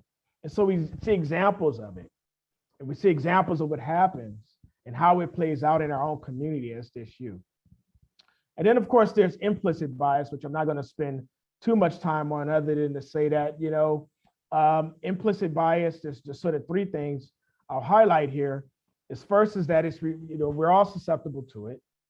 It's reflected in our unconscious thoughts and assumptions that's connected to our past experiences. And even though we're not aware of our implicit bias typically, they can have some impact on what we think and what we feel, right? And we're all susceptible to it. And so going back, right, to this whole process of race sliding, we recognize that it's implicit and explicit bias that usually triggers racial microaggressions. And I would imagine that most of us in this space has either heard of racial microaggressions, or maybe read about it, or has maybe looked at it or examined it as a part of a research program or research project or whatever it may be. Racial microaggressions is actually the Chester Pierce, right? And actually who was a Black psychologist, actually came up with the concept of microaggressions. And although, Pierce is not usually the one that's kind of credited with it, it's really Daryl Wynn Sue who gets most of the credit, right, for being kind of the guru when it comes to the studying of racial microaggressions and bringing them to the mainstream. It was actually, the concept was actually developed by a Black researcher. I think that's important to acknowledge in this space. But Daryl Wynn Sue has made some incredibly important contributions to our understanding and recognition of racial microaggressions, what they are and how they occur. And he describes them as brief and commonplace daily verbal, behavioral, or environmental indignities, whether intentional or unintentional, that communicate hostile, derogatory, or negative racial slights and insults towards people of color. And so there's a few implications of this definition that are important to draw out. The first is that we have to recognize and understand that microaggressions are pervasive and normal, and they occur almost every day in the lives of people of color, right? We also know that they can be expressed both verbally and non-verbally. So it's not always about what's said, but it's also about how someone moves, how they act, right? How they behave and communicate hostility and fear non-verbally. And we also know this, that regardless of how they are expressed, particularly when we're talking about in educational settings and contexts, racial microaggressions do a very good job of invalidating the intellectual capabilities of people of color. And then some say that, because of the stealth and often pervasive and cumulative effect of racial microaggressions, they could actually be, in some ways, more psychologically damaging than overt acts of racism. And pardon me. Apologies for the share, Frank. Go ahead and restart your share. I apologize. Okay, yep, no worries. Just pick up right where we left off, right? We also know from the work of Dr. Darwin Sue, that there are many different types of racial microaggressions. They generally fall into 3 different categories: micro insults, micro invalidations, and micro assaults. I won't get into the things that distinguish the categories, but there are 3 racial microaggressions that we see in our work that come up over and over again when we look at the experiences of Black people in education. And that's an description of intelligence, an assumption of criminality, and pathologizing culture, right? Description of intelligence is when we assign a degree of intelligence to a person based on color. And we see examples of some of the things that students have said to us over the years, or things that sort of speak to or exemplify an description of intelligence. Oftentimes, when we talk with Black students, and they say, well, one thing that was kind of triggering was that, the professor asked the class a question, and I raised my hand and responded with the correct answer. And a professor or a teacher would say to me, wow, Frank, I'm surprised you really knew that, right? Great job. I didn't expect you to know that, right? And so that could be triggering for students, because from the student's perspective, the idea here is that you must have had, pretty low expectations of me, right? Perhaps related to, when I think about my past experiences in education, related to my race and ethnicity. And I'm disappointed that I have outperformed the low expectations that you had of me. Next is an assumption of criminality. And this occurs when we view people of color as being dangerous, a thug, or someone who is likely to commit a crime based on their identity. We see examples here as well. I would say in the academic or the educational context, this is not just about, actual criminal acts, like acts of violence or theft or things like that. When folks make statements like they're just here for the financial aid, for example, or, you have to really watch those Latinx students, they're more likely to cheat or plagiarize, right? When you feel like a student of color is more likely to cheat, or is here or at the institution to access a resource that they don't deserve, that also speaks to an assumption of criminality. And then finally, we have pathologizing culture. And this occurs when we make derogatory statements about communities of color, or we assume that people who come from communities of color are not value added to educational context. And we see, examples of, what that is and what that looks like here. And all of this brings us to race lighting, right? And just as a reminder, race lighting, again, is the doubt, the feelings of insecurity, the second guessing, the questioning ourselves, questioning if we actually experienced what we thought we experienced, right? Did the person say what we thought we said, and did they actually say it in a way that it seemed like they meant it, right? The triggering response and the disorientation that occurs when we experience racism. We say something about it or try to do something about it, and the response that we get is what actually sows the doubt and insecurities. And so we find in our work that there are really sort of 2 types of race lighting. There's active race lighting and passive race lighting. The distinguishing fact in each of these, active race lighting is when when the person is actually intentionally trying to sow doubt and insecurity and disorientation, right? Passive race lighting is when there's not necessarily an intention to do it, but the response that they give actually has the same effect. And we're going to kind of unpack and talk about what some of the most common responses we might get or receive in this regard. And so we find that the response to racism that often results in race lighting generally falls in, sort of 4 broad categories: resistive actions, misinterpreting the past, inauthentic allyship, and stereotype advancement. And, we're not going to talk about all of these, but I do want to spend a little bit of time talking about resistive actions. And you'll see that there are 5 main types of resistive actions. And resistive actions are essentially actions that are meant to defend a perpetrator against personal racism or one's role in racism, right? So it's a way to avoid accountability for being racist by being defensive is essentially what it does. And when we think about the main types of resistant actions, there's denial of individual racism, right? Which refers to denying or downplaying racism or one's role or involvement in racism. And again, we see several examples there of statements that speaks to this type of resistant action. There's also reverse causality is another one, right? When the actions is meant to defend the perpetrator against personal racism, reverse causality refers to assuming a person of color is actually the locus of the problem.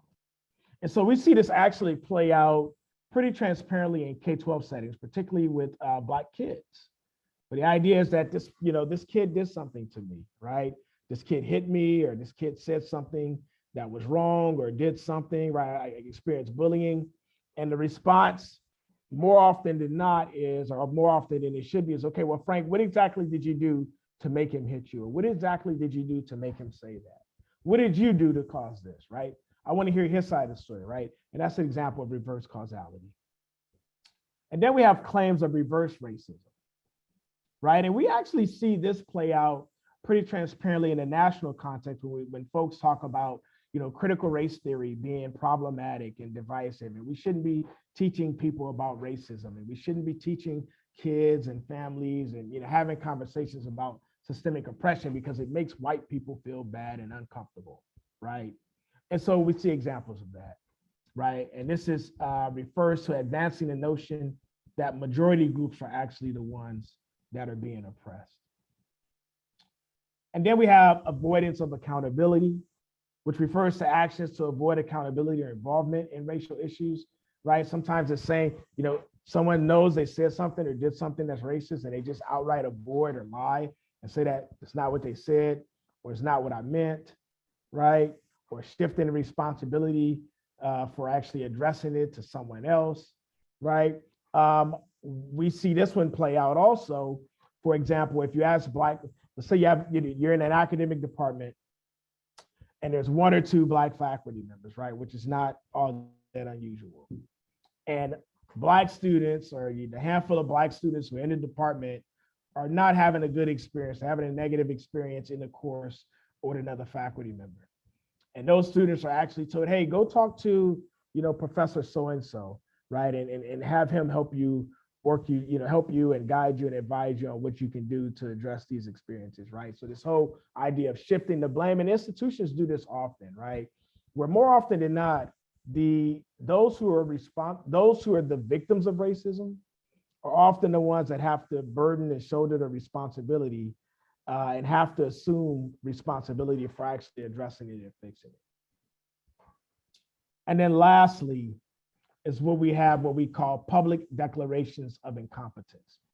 And this concept actually comes from a good friend and colleague, Dr. Sean Harper, who is a professor in the School of Education at the University of Southern California. And Dr. Harper talks about these public declarations of incompetence that folks often make when it comes to race and racism, right? So when folks say, well, I'm sorry, you can't hold me accountable, right? Or I'm sorry, I'm not good with race, or I'm not comfortable addressing race, or I'm not comfortable teaching my students about race because I didn't grow up in a diverse community, or because I'm not a person of color, right? And so, I don't know how to be culturally relevant and affirming in my teaching because I didn't learn that in graduate school. But no one would ever comfortably publicly declare incompetence on anything, right? So an administrator would never publicly declare incompetence on not being able to balance a budget. Or a teacher would never publicly declare incompetence on not being able to assess student learning or develop a lesson plan. A therapist would never publicly declare incompetence on not being able to address, mental health issues and things of that nature. But some folks are very comfortably publicly declaring incompetence when it comes to race, right? Which most of us would say, hey, as an educator, right, being able to, be racially conscious and being able to be, have some cultural humility and being able to work with and teach and connect with folks who are racially different from you, that's a core part of your work and what you have to do to be an effective educator. But folks are very comfortable publicly declaring their incompetence when it comes to this because they don't value it, they don't see it as important. And so going back to the process, right? we're asking ourselves, okay, well, what happens when people of color continue and consistently experience race sliding, right, in a particular environment? And so we see there are sort of three consequences that we've identified from our work. I'm going to actually spend a little bit of, I'm going to briefly talk about the second two. I'm going to spend a little bit more time on the first one, racial battle fatigue. But the second one you see there is stereotype threat, and I think some of us are probably familiar with this, comes from the work of another Black scholar, Claude Steele, and also his colleague, Joshua Aronson, who talked about the risk of confirming negative stereotypes about an individual's race, ethnicity, gender, or culture in a way that affects their performance. So if I'm Black, for example, and there's a stereotype about, my people who share my identity not being good on exams, particularly standardized exams. If I go into a context in which I have to take a standardized exam and I'm reminded of that negative stereotype about my group, I'm actually, going to be mindful of it. I might try to do something to overcompensate for that to the point where it negatively affects my performance. Then there's imposter syndrome, which refers to the phenomenon of people of color believing that they are not smart or not capable despite having high levels of achievement and accomplishments. I know faculty of color, particularly Black faculty, experience this often. And this is based on the whole idea that, even though you are highly credentialed and you've certainly earned your spot and you've proven your competency and improving your worth and value as a scholar, because of, the race sliding and, microaggressions and everything that you experience, believing that somehow you don't deserve to be there, and somehow you've tricked everyone into believing that you're actually better than you actually believe you are, is an example of imposter syndrome. And the last one, racial battle fatigue, which I think is incredibly important to the conversation we're having today. And of course, comes from the work of Dr. William A. Smith, who I hope is still here. Dr. Smith is a professor at the University of Utah, and he's just have done us all a tremendous gift, right? So this whole concept of racial battle fatigue, I mean, he was writing about it almost 20 years ago. And, when we look at the experiences of, what we've experienced in the last 2 years, now folks are actually starting to really go back to the framework and starting to really recognize and see why it's valuable. But racial battle fatigue is incredibly illuminating because it really helps us understand what happens and what are the cumulative effects of chronic racism, being immersed in environments that are chronically racist. And now for a long time, most folks only really relied on the racial microaggressions framework, which we talked about earlier. Has kind of been the main focus is, okay, well, how do we understand and unpack the consequences of racism on campus? Well, let's look at racial battle fatigue. It tells us what it is, it tells us what happened. And so what I appreciate about this concept of racial battle fatigue is that it actually extends many of the conversations that have been happening for decades about racial microaggressions, and really helps us understand that racism is not just something that kind of happens every now and then for people of color, but it's a phenomenon that affects nearly every aspect of our lived experiences, particularly our lived experiences in the academy. And so because of this, the effects of racism are enduring and actually become a core component of our life history and our identity. So for example, you'd be very hard pressed to ask a Black person, someone who's, who has a, at least a moderate race salient and recognizes that they are Black, to describe what it is to be Black, and them not somehow talking about how racism has somehow impacted their identity.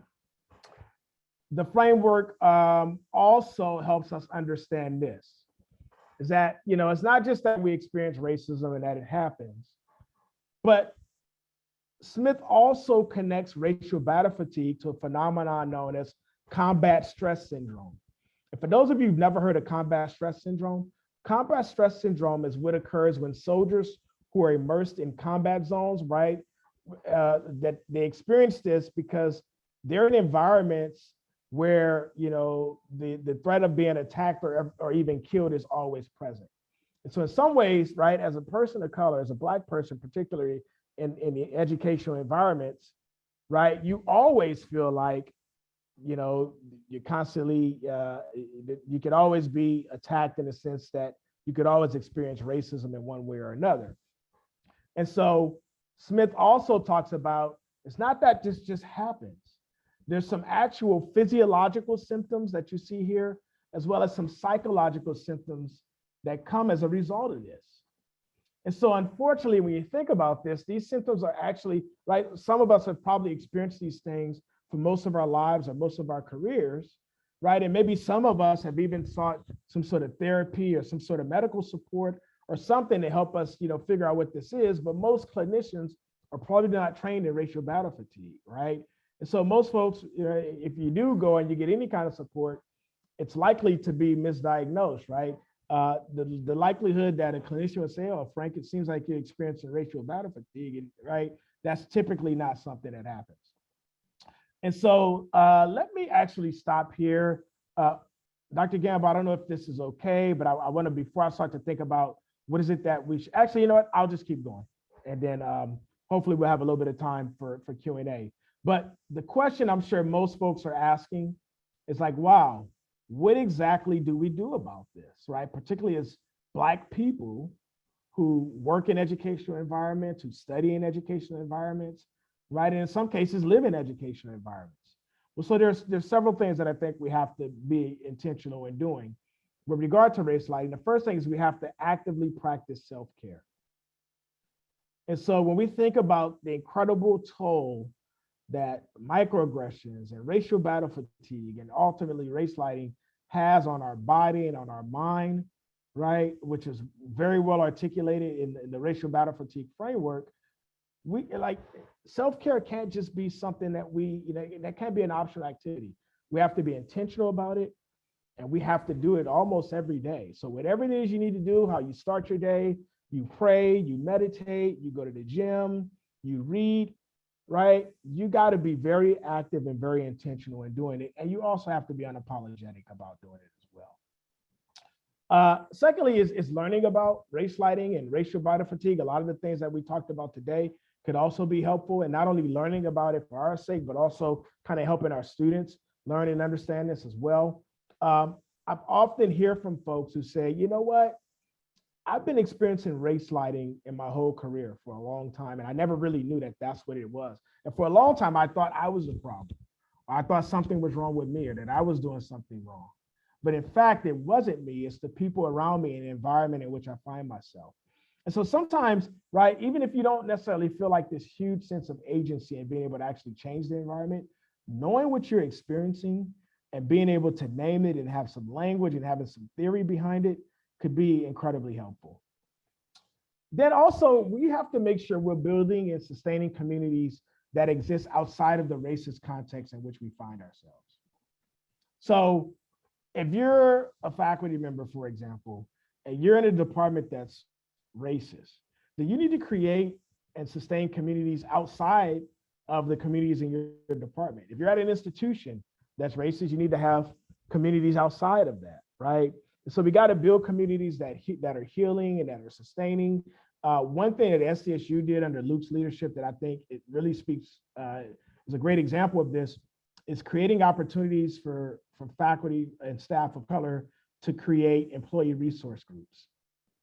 And so employee resource groups are ways in which, faculty who are have some shared identity can come together to support each other. Faculty and staff, pardon me, can come together to support each other. They could engage in programming. They could develop scholarships to help students, right? All sorts of things that could really feel a sense of healing and feel a sense of community and so forth. Sometimes it's helpful to document what we're experiencing, not to go file a lawsuit, or for example, although it could be, sometimes that's helpful too. But sometimes, right, folks who are engaged in journaling, for example, really talk about the importance of, it could be helpful and healing to just document what you're experiencing, almost in a way that allows you to dump it, so to speak.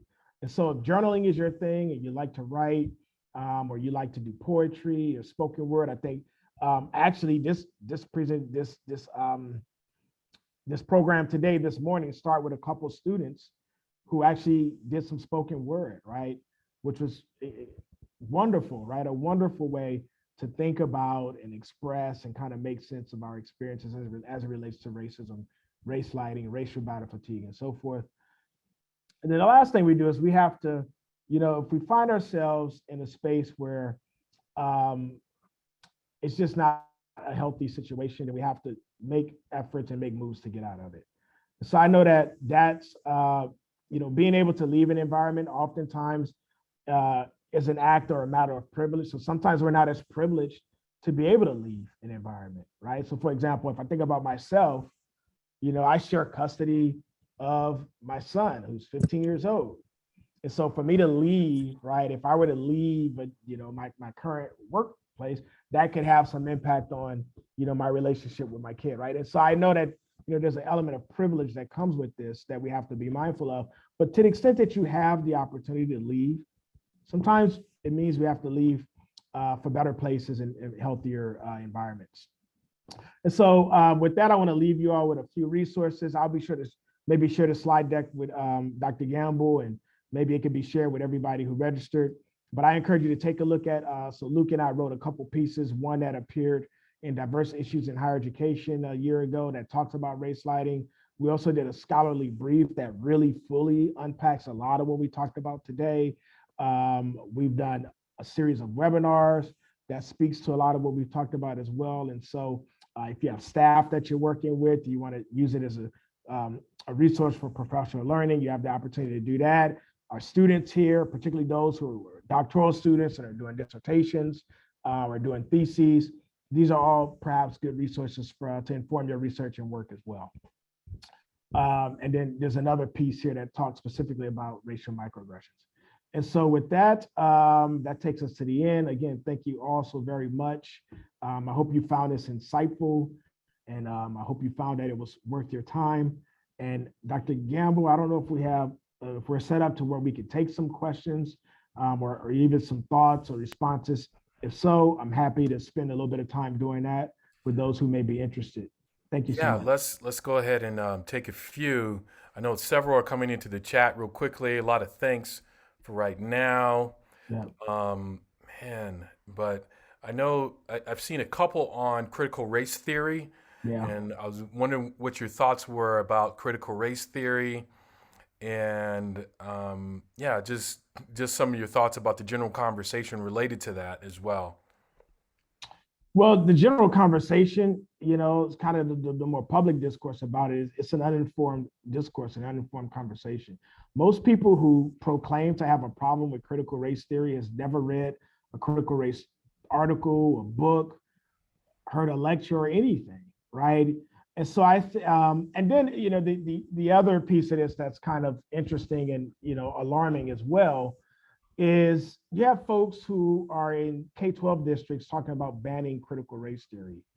And I'm not sure how many K-12 schools are actually teaching critical race theory. I don't know if it's even appropriate to do that in a K-12 school, right? And so, a lot of this has to do with, Trumpism and, gaining votes and using it as a way to kind of leverage people's uninformed perspective as a way to curry favor with voters and all sorts of things. And so it's just, it's disheartening, but it's, again, why Black research matters, right? Kind of how we started today is that we have to be informed so that we can lead and participate and kind of be thoughtful in how we share what we know and kind of help to bring others along, particularly in our role as educators, which is critically important right now. All right, we have a hand from Tara Maxwell. Yep. I'm going to ask Tara Maxwell to unmute and pose her question. Hello, Tara. Yeah, actually, hi, how are you? It is a two-part question, and one is just rhetorical. Why do we even buy into the label of critical race theory when it's just actually U.S. history and things that we experience? It's not a theory, it's fact. It's things that we've experienced, but I'll digress from that. I just wanted to make the point. It seemed like we're buying into that, and I don't like that. The other part is I work in community and tenant organizing, and I see a lot of white nonprofit organizations that are exploiting and trying to take over tenant buildings in the space of organizing and really dictating to them what they should do instead of allowing them to pick and choose how they want to approach it. I'm also a president of my tenant association here in Washington, D.C., and this is really something that's really big here, even in social work, but it just seems like most of the nonprofits that are white-led, all the things that you described in this workshop or webinar, Alex seen and experienced. So what would you suggest as far as how we can kind of combat that as people of color working in the same space? Yeah, thank you, Terrace. Kind of starting with your first question about, why do we take the debate, right, when it comes to critical race theory? We do get kind of caught up in arguing what is critical race theory, what it is, what it's not, what it should be, right? When we really, in some ways, need to kind of reframe the conversation about, this is the history of, Black lives and Black minds in our country, whether you call it critical race theory or not, right? It's what it is. And so last week I had the opportunity, you mentioned Washington, D.C.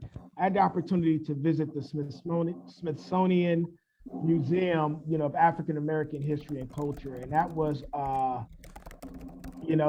that was a transformational experience, right? I learned things, even as a Black person, I learned things about my history and culture, that I didn't even know that I should have known. And so, I think the conversations that we're fighting to have, right, and the history that we're trying to make sure we don't lose, is kind of being swept up in this whole conversation about, labels, is it critical race theory and is it not, and so forth. And I do agree, we gotta, I think as Black scholars and intellectuals and students, however we sort of define ourselves, we gotta kind of stop taking the bait and start to have the conversation about the core issue, right? Is how critical is it for everyone, and not just Black people, not just Black folk, everyone should really know and understand the history of Blacks in the United States, right? Not only, some of the evil history of it, but also the beautiful and important and the wonderful contributions and things that we've done, right, as a race that has really advanced this country, right? Whether we're talking about what we've done with our Black minds or, in many ways, our own Black bodies and Black labor as well. We have another question by Dr. Sydney Epps. Yeah. Dr. Sydney Epps. Dr. Epps, if you can unmute and ask your question. Dr. Epps, I'm familiar with your work. Nice to meet you. I keep getting muted. All right. Can you hear me? Yeah. Yes. So thank you again for everything that you said in terms of the young woman who spoke before me. I mean, we're dealing with ideological sharecropping in the sense that we continuously revert back to the standard being correct. Right. And until we press that, it's not necessarily that we can negotiate through the system that stands, that after desegregation, which wasn't really desegregation at all, right, we were placed under a standard to which we lost the most of our educators, those who were trained in the ways in which to culturally educate about our history and strategies for, of course, resilience, but also for entrepreneurship, for supporting our own businesses and trusting that the services provided were elite, not just within what we were offering ourselves, but within the entire standard of corporation. Once we delved into this corporate context as a whole, all of our funds, the monies that we contributed to our communities is now gone. So now we're losing our dollars every 16 minutes. And to people who are completely against what our needs are. So once again, where in K through 12 do we exhibit entrepreneurial and independent economic standards? Where are the stocks that are owned by us? And how are we contributing to their long-term success? Great question. Yeah, great questions, Dr. Epps. The only friendly amendment I would offer is this is not just, that's not an important question just for K-12 educators. Where are we engaging those questions in higher education, in community colleges and universities, right?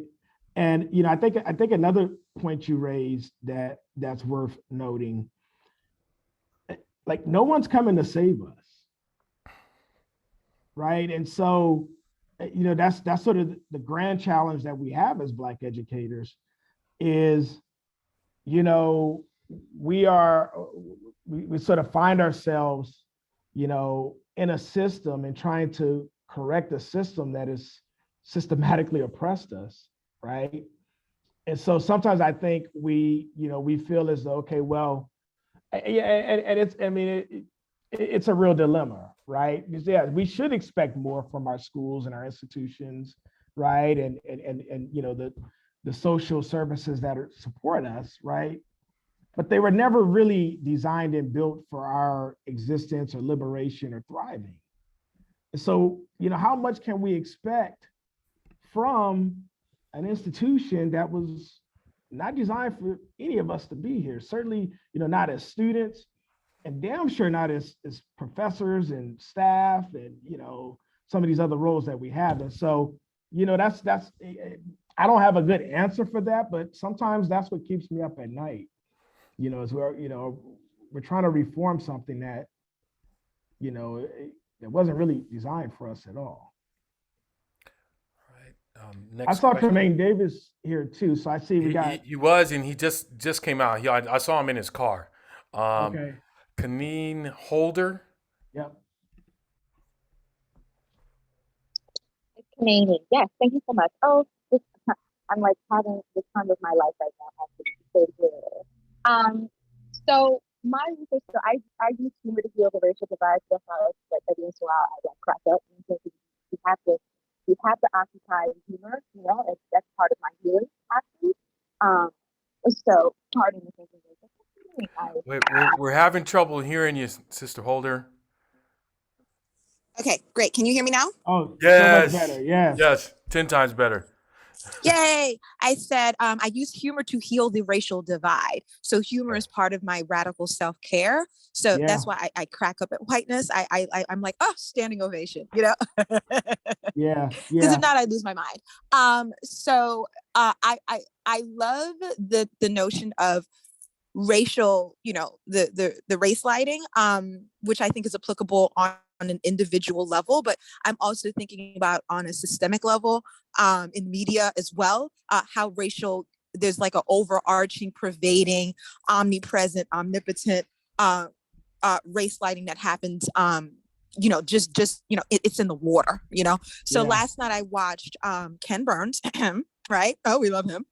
And he did Benjamin Franklin. And I'm like, it was as if the George Floyd racial inflection, really thinking about, dedicating more time, maybe adjusting your tone. No, it was the same.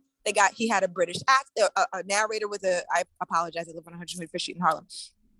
He had a narrator with a British accent, so that always comes off as genteel and erudite, right? Then, he would have mostly classical music to underlay the entire thing. So it still gave you this notion of, yes, colonial times. I'm going to watch it again, specifically to time.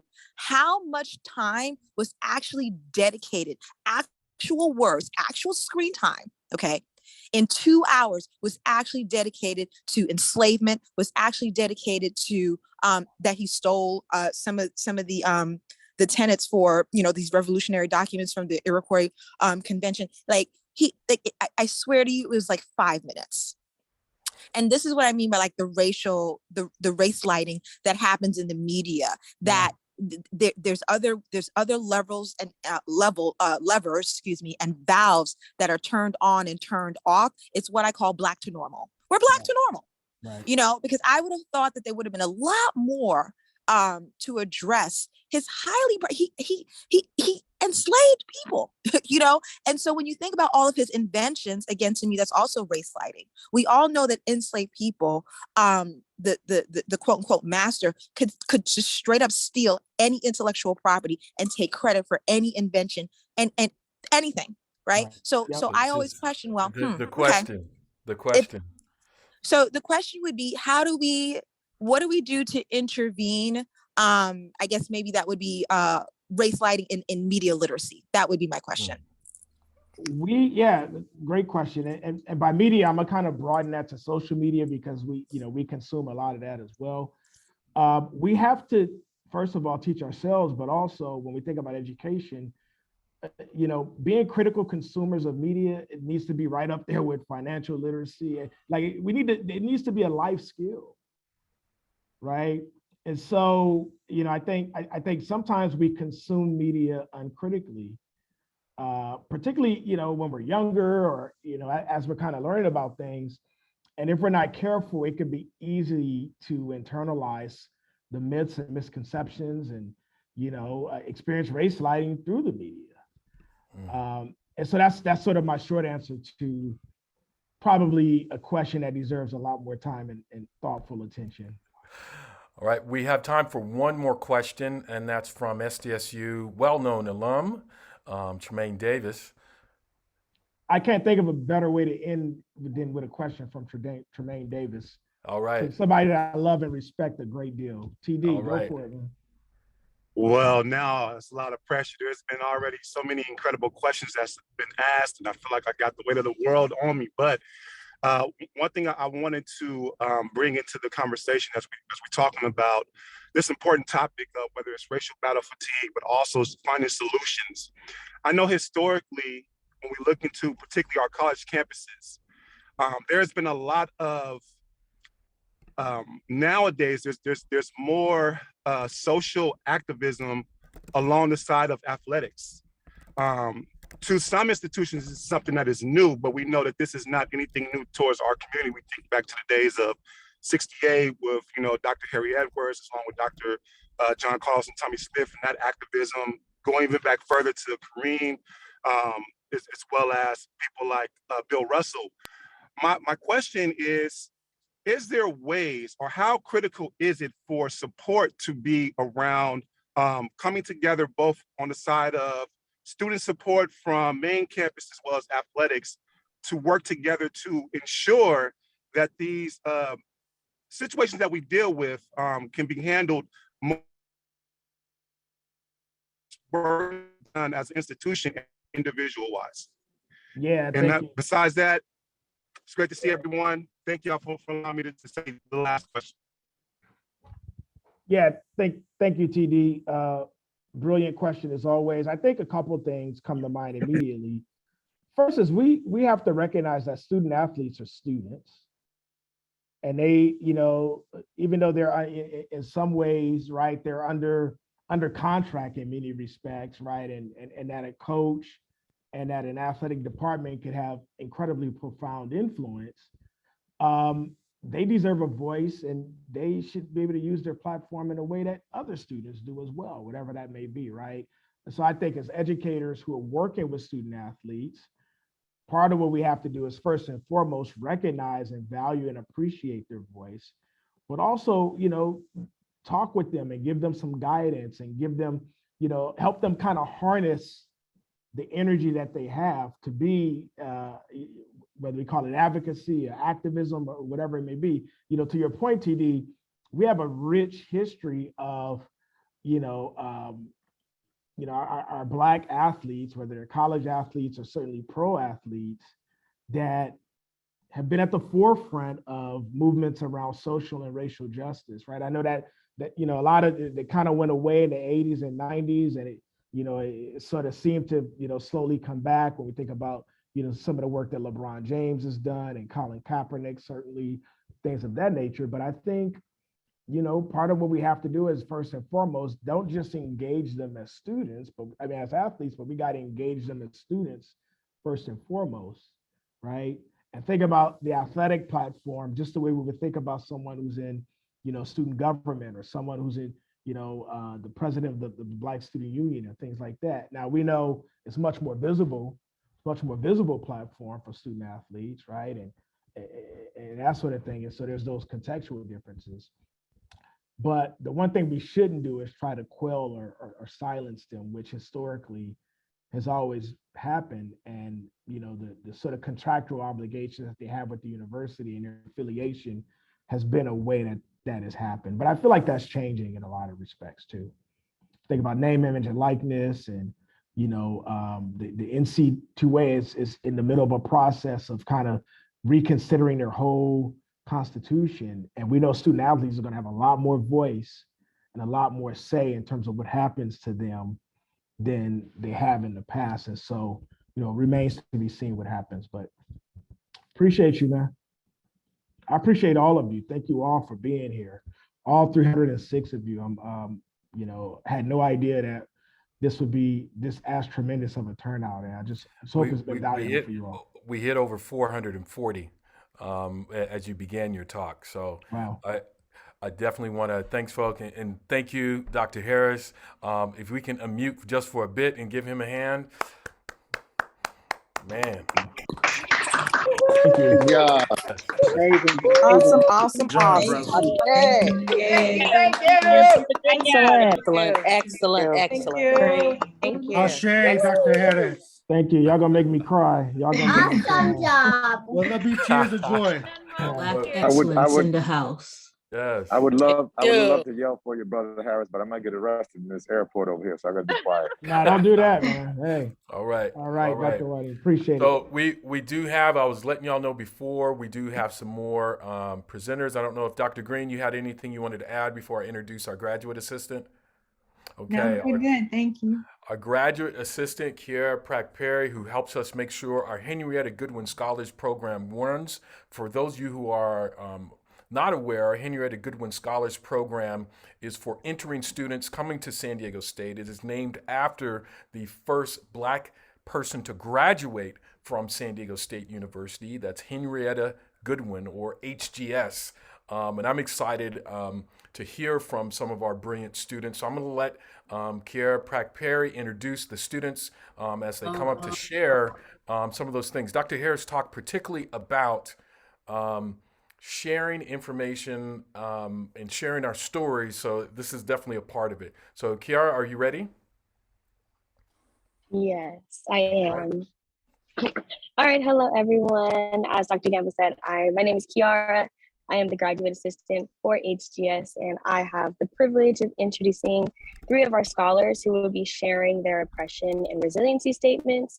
So the oppression and resiliency statements is an assignment that they do for the seminar class, and it showcases how Black people have been oppressed and how they've been resilient. And this could be personally for themselves or for the community.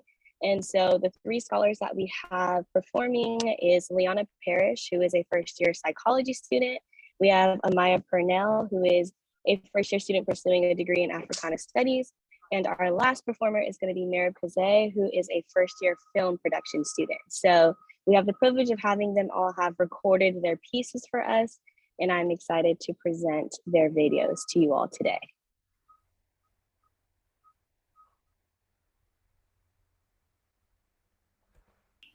Hello everyone, my name is Liana Parrish, and today I'm going to be performing a original poetry piece that I wrote for my oppression and resiliency statement for HGS. I've always loved to write poetry. I feel like it's a great way to express yourself and just really put on the page how you feel and the different things that you're dealing with. So I hope you guys all enjoy. The Black woman. There are an infinite amount of words to describe.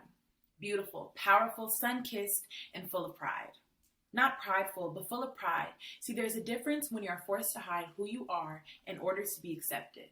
So the things you do and the way you act begins to get rejected by society. It seems so easy to be a Black girl, but no one will truly understand your struggle.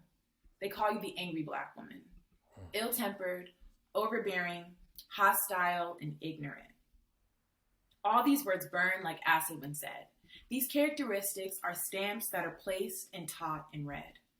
The Black woman is strong, all shades of beauty with hair from short to long, a goddess from her head to her toes, and oh, don't touch your hair, you should know how that goes. Hair natural with tight small curls. Like Martin, stay telling Gina, you go girl. Hips that don't lie and sway when she walks, posture almost perfect when she sits down to talk and she speaks. I can't breathe. 12's hand around his throat as he surrenders on his knees. My melanin is a rationale for my death. It seems like every day I walk into a classroom-like world just waiting to administer a test. And no, I didn't study. I'm not prepared. Not prepared to tell my children that when you walk down the street, you're target practice for the police. That you are seen as a threat to a man that makes triple your figures and can end your life with one click of a trigger. I'm so serious I can't breathe because your hand is around my throat. I'm trying not to choke as I struggle to identify your badge number through your black coat. I can't breathe because my white friends' mouths are sewn like Coraline the doll, but as soon as they hear about a party in Oakland, I'm the first Black friend they think to call.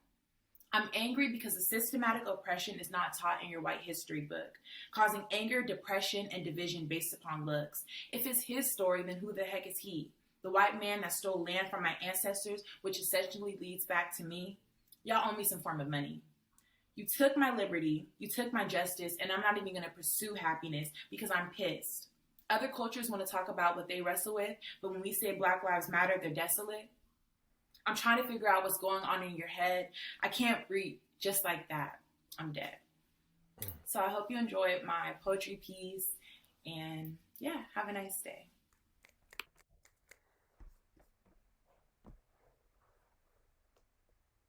Hi, my name is Amaya Purnell, and this is my oppression and resiliency statement called Apprehension.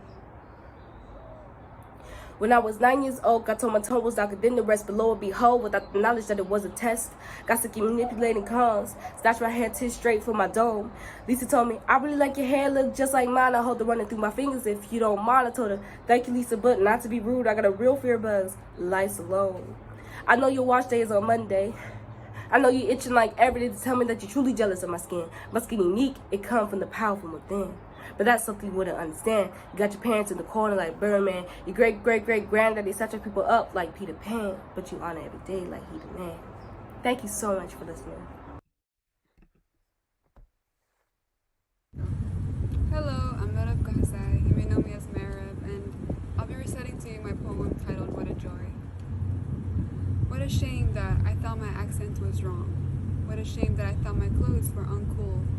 What a shame that I thought my mother's broken English shameful. What a shame that I was ashamed of my own culture.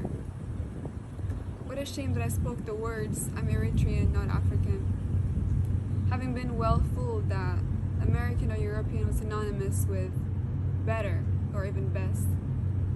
Having been well into the illusion that African is synonymous with poor, ugly, and less able. Having been well indoctrinated that colonizers knew better, that the mere phenotype of lighter skin meant one knew better and was more beautiful. Having been well fooled, having been an excellent subject to the spell. What a joy that I stepped out of this race in a circular treadmill. What a joy that I took back my dignity as a human being. What a joy that I understand now why I once was blind. What a joy that I am starting to like the various accents that are like flavors that tell you where I'm from. What a joy that I can now protect and correct little kids, little me's. Unfortunately, big adults too are making the same self-destructive mistakes. Only these ones won't listen to me. I'm too young and them too old. But I see them and give them my compassionate love from the core. I am freeing myself from those cursed illusions. Oh, what a joy.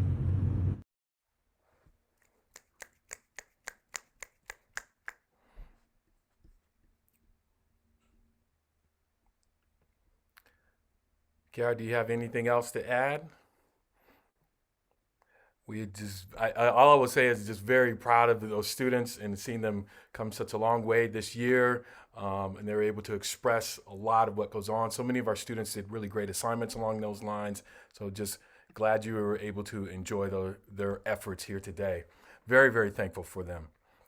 All right, so As we close, I just want to say thanks to the Research Symposium Planning Committee, Grace Fox Tappan, Lexo Oduro, Kiera Pratt-Perry, Monique Hobart. These are all our graduate assistants who are outstanding. Looking forward to making sure that they are fully employed sooner than later or on their way to the next level for graduate school. Our student workers, Sierra Watkins, Natalie King-Shaw, and our coordinator, Darnay Prather, and our assistant director, Leah Chambers, and our supervisor, of course, Dr. Tanika Dewar-Green, and so many of our folks, particularly our IT department, Yitzhak and Michelle, who helped to make sure that our IT was up to date and that we were able to keep things moving along. We had a couple of glitches, but moved right through it. So thank you again.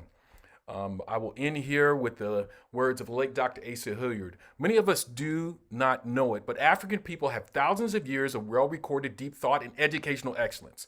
Teaching and the shaping of character is one of our great strengths. In our worldview, our children are seen as divine gifts of our Creator. Our children, their families, and the social and physical environment must be nurtured together.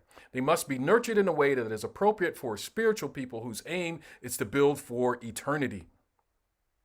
What a pity that our communities have forgotten our Jailis and our Jegnas, our great master teachers. What a pity that we cannot readily recall the names of our greatest wise men and women. What a pity that we have come to be dependent on the conceptions and the leadership of others, some of whom not only do not have our interests at heart, they may even be our enemies.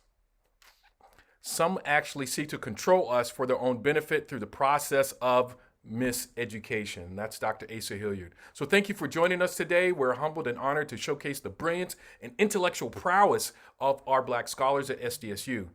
Black people personify every gift that our ancestors gave, but our work is not done. The body of work that you heard and witnessed today illuminates the importance and value of Black scholars working in Black communities to improve the lives of Black people, as well as highlights our continued efforts towards excellence that enlivens and illuminates the soul. Our affirmation for the Henrietta Goodwin Scholars Program, and we've also adopted it at the BRC, implores us to persist, persevere, and not give up. Lean in and ask questions and support one another. We thank our previous director for that affirmation. We look forward to expanding this conference next year. We cannot do this without you. As the poem by Muhammad Ali popularized, me, we. Thanks again. Have a great afternoon, and we look forward to seeing y'all next year. Peace. Peace. Peace. Thank you. Thank you. Have a blessed day. Thank you. Beautiful program. Great program, yes. Thank you so much. Wonderful. Congratulations on the successful program. Excellent work. Thank you. Call me, bro. Thank you. Thank you. Wonderful. Awesome. DJ Dr. Green in the house. With that Beyonce, Homecoming.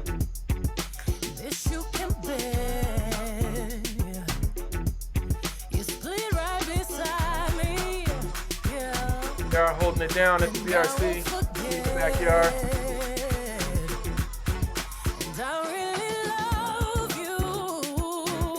Right? Some of y'all just want to stay around. I feel it. You had a good time. No, you did. Make sure you sign up for our newsletter so you can get a copy of the recordings that we have. Sign up for our newsletter. We're going to send that out again. Go to our website. Sign up for that newsletter. We will send out a link to our YouTube page, and you'll be able to see copies of the recordings, particularly Dr. Harris's keynote speech. Once again, sign up on our newsletter. I'm even going to put that in the chat for those who are still waiting around. Because some of y'all is like, man, I got to get this. I got to get this knowledge. I got to share it. Good stuff.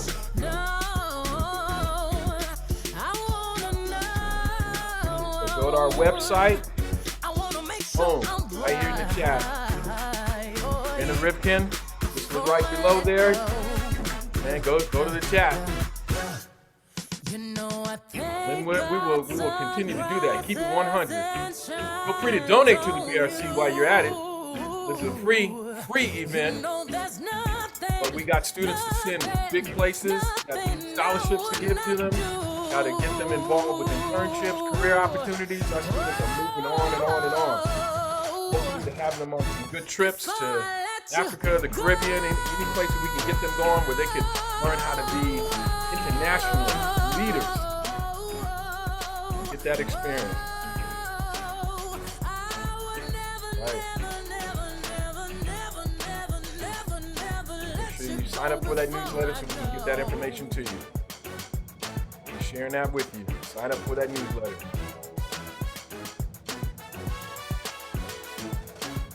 Thanks for joining us. We were 440 strong.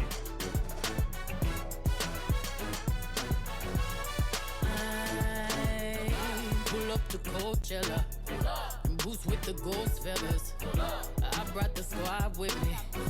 Black on black bandanas. I say it's champagne. Have a good time. The damn thing. Dirty Diana singing and dancing all in the rain. Ooh, I just wanna have a good time. Some folks can't leave, DJ Dr. Green. You be putting them on the dance floor.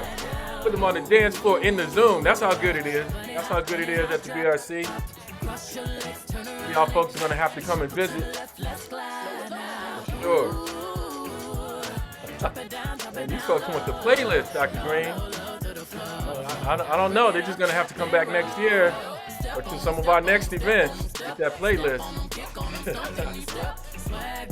All right, good. Just signed up for the newsletter. All right, we got at least one. Man, some of y'all dancing in the Zoom. That's good.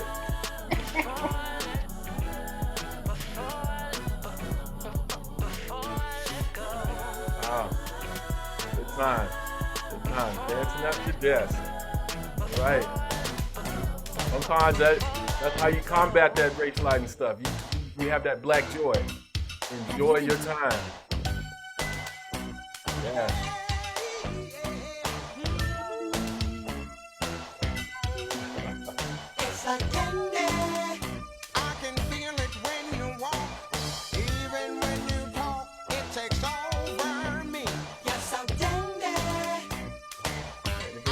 Still has any other questions, leave in my on the chat, contact me. This stuff is starting now. It's the same feeling I always seem to get around you. There's no mistaking, I'm clearly taken by the simple mere thought of you. Yeah.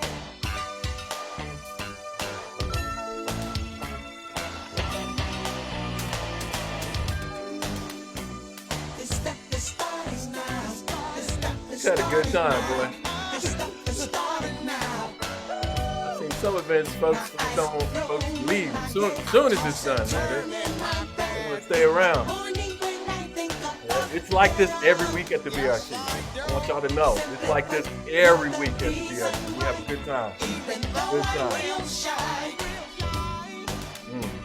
And the best empowerment is to enjoy one another's company. Yeah, ooh, that's right. That's right. That's how you know y'all providing something people need. After parties.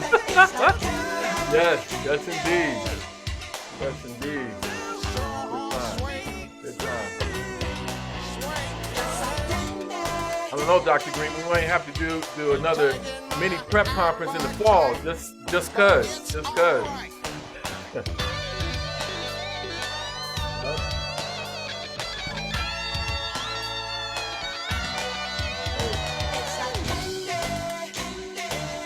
You ain't got to go home, but you got to get out of this zone. Like, we're gonna let this last song play out. That's it. Goodbye. Peace out. Thank you, everybody.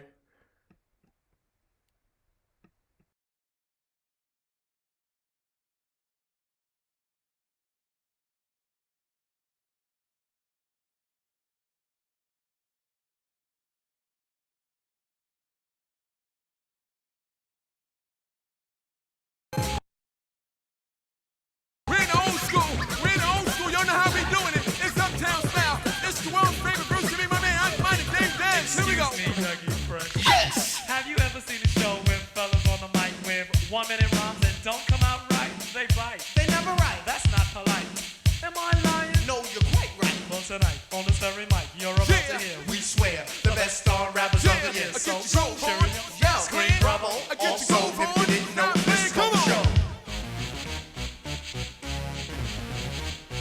big shout out to Orlando, the bank is robbing. OSHA, Brooke,